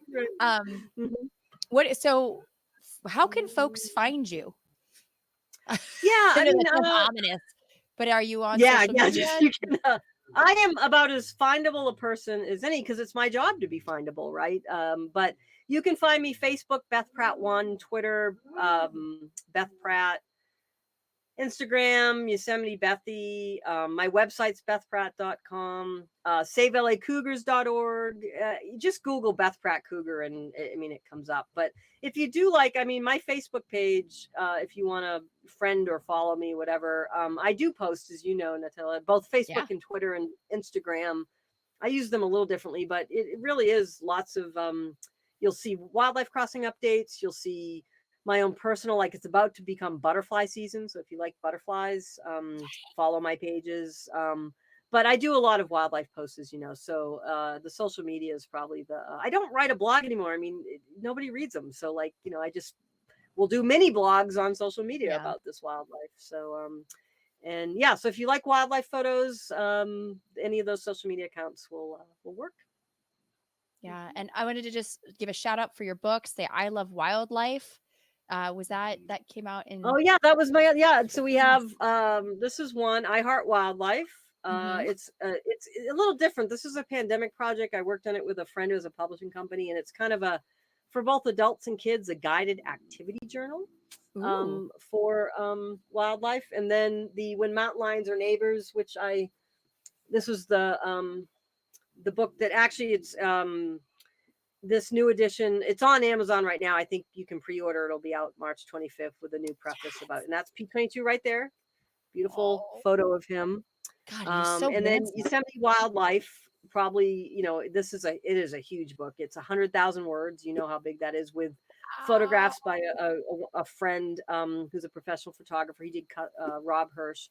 Be out next spring. So, but anyway, yeah. That is great. So we have a question real quick from Oh, Hero yeah, How. It's from Hero. How does one get started in wildlife conservation? So it's a little similar to what we kind of talked about earlier, but yeah, I mean, there's so many. I get a lot of calls from, and I always take them, even if I have 1,000 emails. If a young person or a kid calls me, I always take that call or email, because you're so nice. You're but great. there's so many routes you can take, and there's different answers depending on what you want to do. If you want to do wildlife research, that is a very specific route. You get your undergrad in science, you intern, you get your graduate degree, you get your PhD. You have to go. If you want to be like a conservation leader like I am now, I have the science background, but I have an MBA, right? If you want to, there's just so many angles. If you want to be a vet and treat wild animals, and you don't even need to do any of that. Like, one of my role models who I got to interview for my Yosemite book was Yvon Chouinard. If I had to do it all over again, I'd pull a Yvon Chouinard. I'd start a company and then use those. He donated his entire company to help with climate change and, wildlife. So you don't even need to, you could start a company that helps benefit wildlife, right? In Yeah. some respects, you might even have more of an impact than if you start a nonprofit or work for a nonprofit. My own personal view is the nonprofit model is so broken. I mean, the wildlife crossing, thank God for Walter Sandberg. Thank God for Leonardo DiCaprio for donating. But scientifically, that thing needed to be built. We shouldn't have to be fundraising. We shouldn't it's like Begging, teachers shouldn't have to be having bake sales to buy, supplies. Crayons. Yeah. Exactly. So in some respects, I think sometimes you can have more of an impact outside the nonprofit world. I mean, again, like a Yvon Chouinard just had a huge impact with his foundation giving the company away on climate solutions. So don't limit yourself. Don't think like you just have one path, but I would just start thinking about how you do want to plug in, because there are different things you will have to do if you want to be a researcher that specific, as I said. So just think about it, but don't limit yourself. There are definitely ways to plug in. And it doesn't have to be all nonprofit. I worked actually for a very big corporation in Yellowstone. It was not the nonprofit doing sustainability in the park. So, don't even think you can't do it in the corporate world. You can. Yeah. No, I think it's great advice. Even folks that like want to go into environmental law, where that makes a difference. that's dude. Yeah. Cause I always say, the environment needs accountants too. National Wildlife Federation, we employ accountants. They are helping wildlife, right? So don't feel like you have to be the scientist tagging the animals to make a difference. You can make a difference in almost any field. I really do believe that. Even like science, like the lab scientists and then the field scientist, like it doesn't have to be. Yeah. Yeah. No, no, it's great advice. But good here. I hope you get into it, whatever you do. It's, but I would say if I did have one piece of advice, like start getting to know people in the field, volunteer, go to book signings when like a Jane Goodall, like build that network around wildlife conservation, because I think a lot of people try to start cold and, it's just hard to plug in. So just start really doing what you can to get engaged in that community, whatever it is, whether it's your local wildlife rescue or a big nonprofit or whatever, just, really make yourself known. Yeah. Get out there, Get out there. It is kind of just showing up too. It's really, and that's, I think also I'm really interested in knowing how, people post-COVID are having a hard time showing up, for a myriad of reasons. Like we're all just kind of reeling from years of like, and also, it's interesting, and I don't know how this will play out long term, the next generation coming up, for years, for some of their pivotal years, they were kind of isolated, right? Like, didn't get to get those internships or, that first job. That really broke my heart for them. Me, I was, I'm in my 50s. I just want to stay home at this point. COVID was not the hardship for me. Of like, I was like, thank God I have an excuse to not go out. But yeah, I agree with you. Like for, for young people, especially, those are those pivotal years where you are meeting your, like college or especially is where you're meeting the people that your people, right? The friends in your childhood are proximity.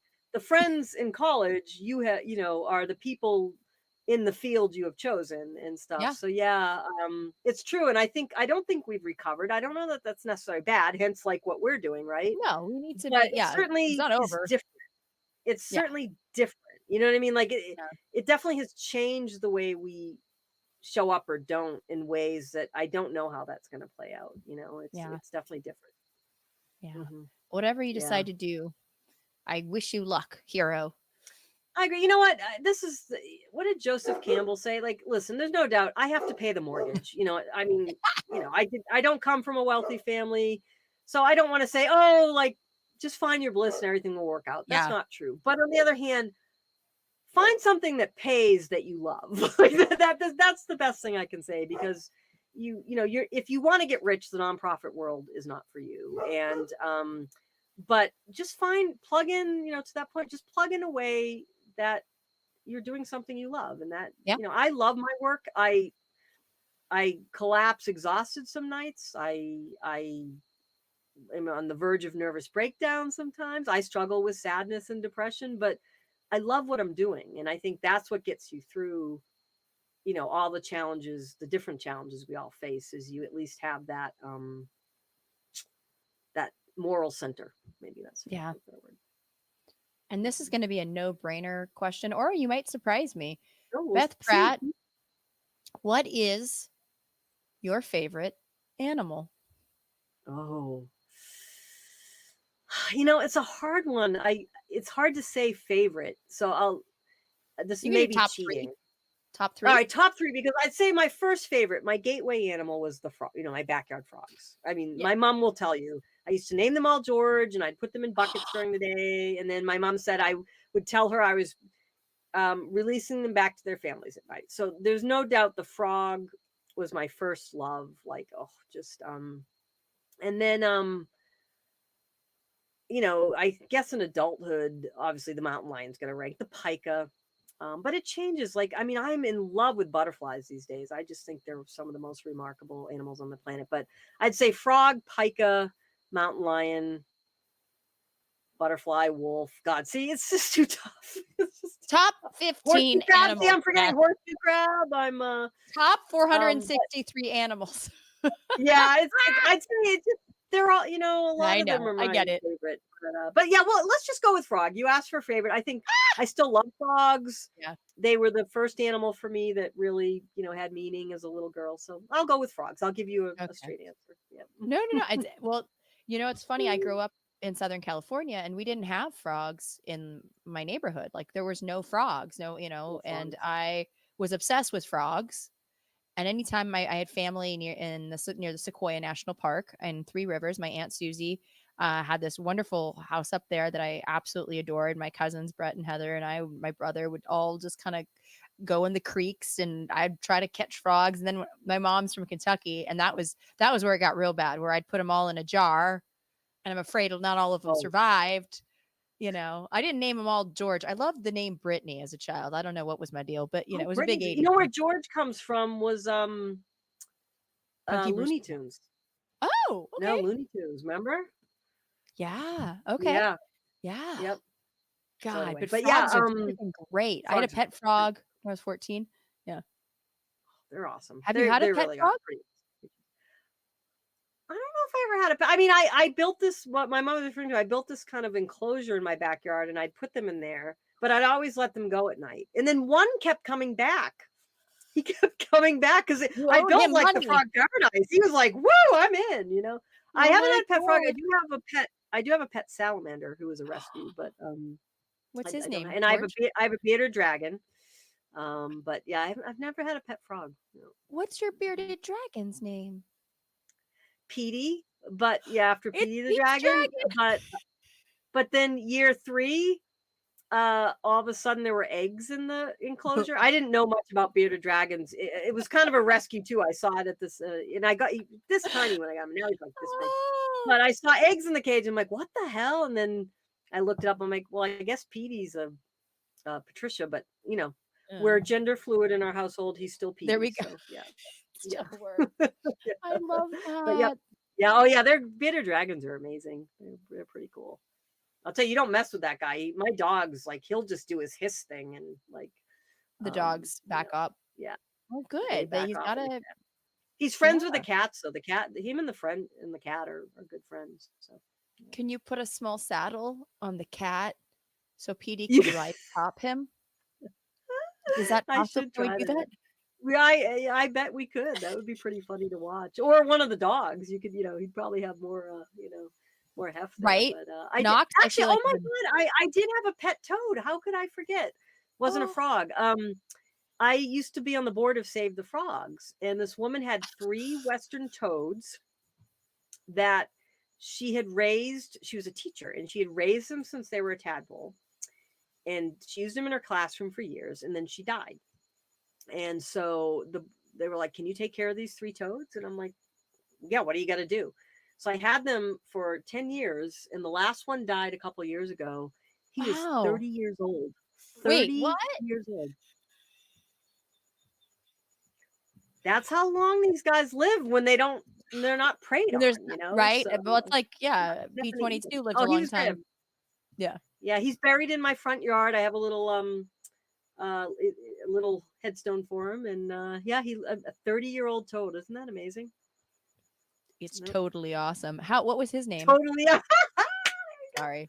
I know. It's terrible. It's terrible. It's so Awesome. bad. What was his name? I just called him Toad. They didn't have names. Toad. I named two of them looked alike. The other one didn't. It was a female and two males, and two of them looked alike, so it was a little hard to tell. So I just called them Toads. Yeah, the female I called Arwen after Lord of the Rings, but the two toads I just called Toads. Yeah. She got this like ethereal fairy. One of the elf, right? That's the elf, right? She's a Arwen's the one that Aragon ended up with, but he should have ended up with Eowyn, who's my dog is named after. She was the warrior who killed the Nazgul. That's Liv Tyler. Yes, Liv Tyler played the Arwen. Oh, and then Eowyn was Gwyn, or the other. And then Eowyn was the warrior. What was her name? She's a great actress. The blonde. Oh, she's amazing. Kate Blanchett. No, wasn't. No, she played the elf queen. Oh, she was Oh yeah. Galadriel. I can't pronounce it. Galadriel. Yes. My ex-boyfriend had a girlfriend named Galadriel. I thought that was really cool. Oh, I was like, that's the coolest name ever. Yeah. Yep. Yeah, I love that you named your toad such a noble name, and the other two were just toad. Aww. Oh my Toads. God.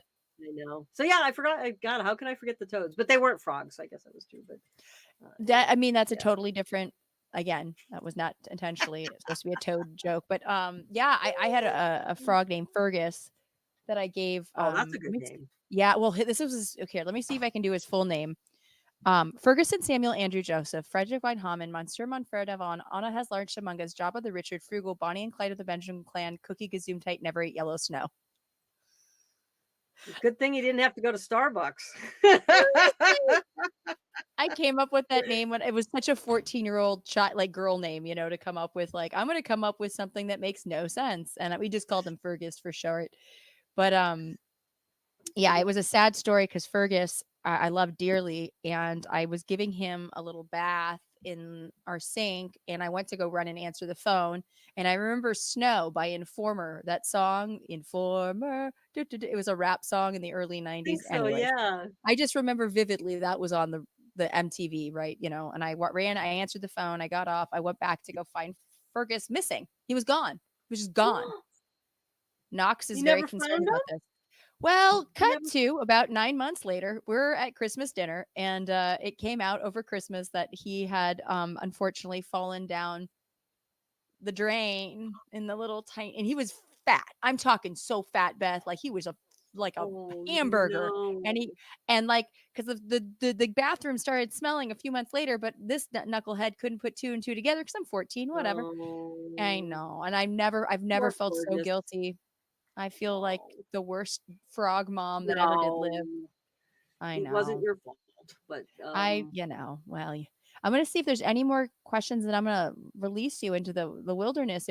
I don't want to keep you too long. This has been so lovely. It's been a delight. I haven't minded staying. My dogs have minded me staying. I know your dogs are like, give our mother back. I'm like, hey, it's treat time, right? You good boy. You good boy, Noxie. Oh man. Well, I'm going to go ahead and I'm going to start wrapping up this. And so, and then I'll, if you want to stay on for a second, I can say final goodbyes. But so everyone, thank you so much for tuning in to my very first live version of Science for Social Change. I appreciate you being here. I know I wasn't in the chat as much as I would like to be in the future, but I just wanted to really take the time to enjoy Beth Pratt, one of my dear, dear friends, wildlife advocate, wonderful author, California director of the National Wildlife Federation, and just the most amazing animal lover ever, and my personal hero. So thank you so much, Beth, for being here. Yep, Knox wants to too, and the spirit of P22 is here too. Oh my gosh, the spirit of P22. Any parting words? Anything you want to say? No, thank you. We just have so much fun together, and this was just a delight to just talk about our work and how we do it. And I guess to the audience, I would just say, like I was saying, I wrote in my, find your P22. Find it. Find something that an animal that inspires you and that will inspire others to act. And I think that that to me is the takeaway lesson from how P22 really did change the world. So yeah. Thank you. And a big thanks to Peter, who is running the show Yes, right thank now. you, Producing. Peter. Oh Thank my you. goodness. And we're gonna I'm gonna also thank my my patrons, because I have a Patreon if anybody is interested in supporting what I do, because like we talked about in this live stream, science communication and just science in general is not the most lucrative endeavor. So I do have a Patreon you can join, and you'll get perks like, getting kind of behind the scenes footage, and I'll get re-releasing things early for you folks. So, but I want to give thanks to my Patreons, Patreon patrons in a second. Yeah, thank you so much, everybody. And I don't know if Peter, this is our first time doing it. Do you want to roll the outro, or how do we? Okay, cool. Yay. Yes. Oh, you want me to do? Oh, do you want to have the thing scrolling, or I'm just going to read them? Okay, I'll just read them. Okay, excuse me. We're just, okay. So my Patreon patrons, I'll do my behold voice because it just feels good. Tom, simply Tom, Skullbeard, Stuart Nakamura, Tori Yates Orr, Redding Maley, Dana Logue, Michael Z. Weinstock, you're going to the Galapagos with me soon. David Leitner, also going to the Galapagos. Andy Tinkham, Selena Subaya, Colleen Brennan, James Hudspeth, Dr. James Hudspeth, actually, Anthony Zana, Tom Berman, Jen Beverstock, James Wilson, Scott Froschauer, that means frog beater in German, JSB, Jeff Cohen, PJ Shapiro, Samantha Paradis, Wes, Andrea Bloom, Richard, may I call you Dick Richard? Mr. Peterman, and Jonathan Marks, author of On the Origin of Feces. Thank you so much, everyone. It means the world that you follow and support me, and come back for more. Yeah.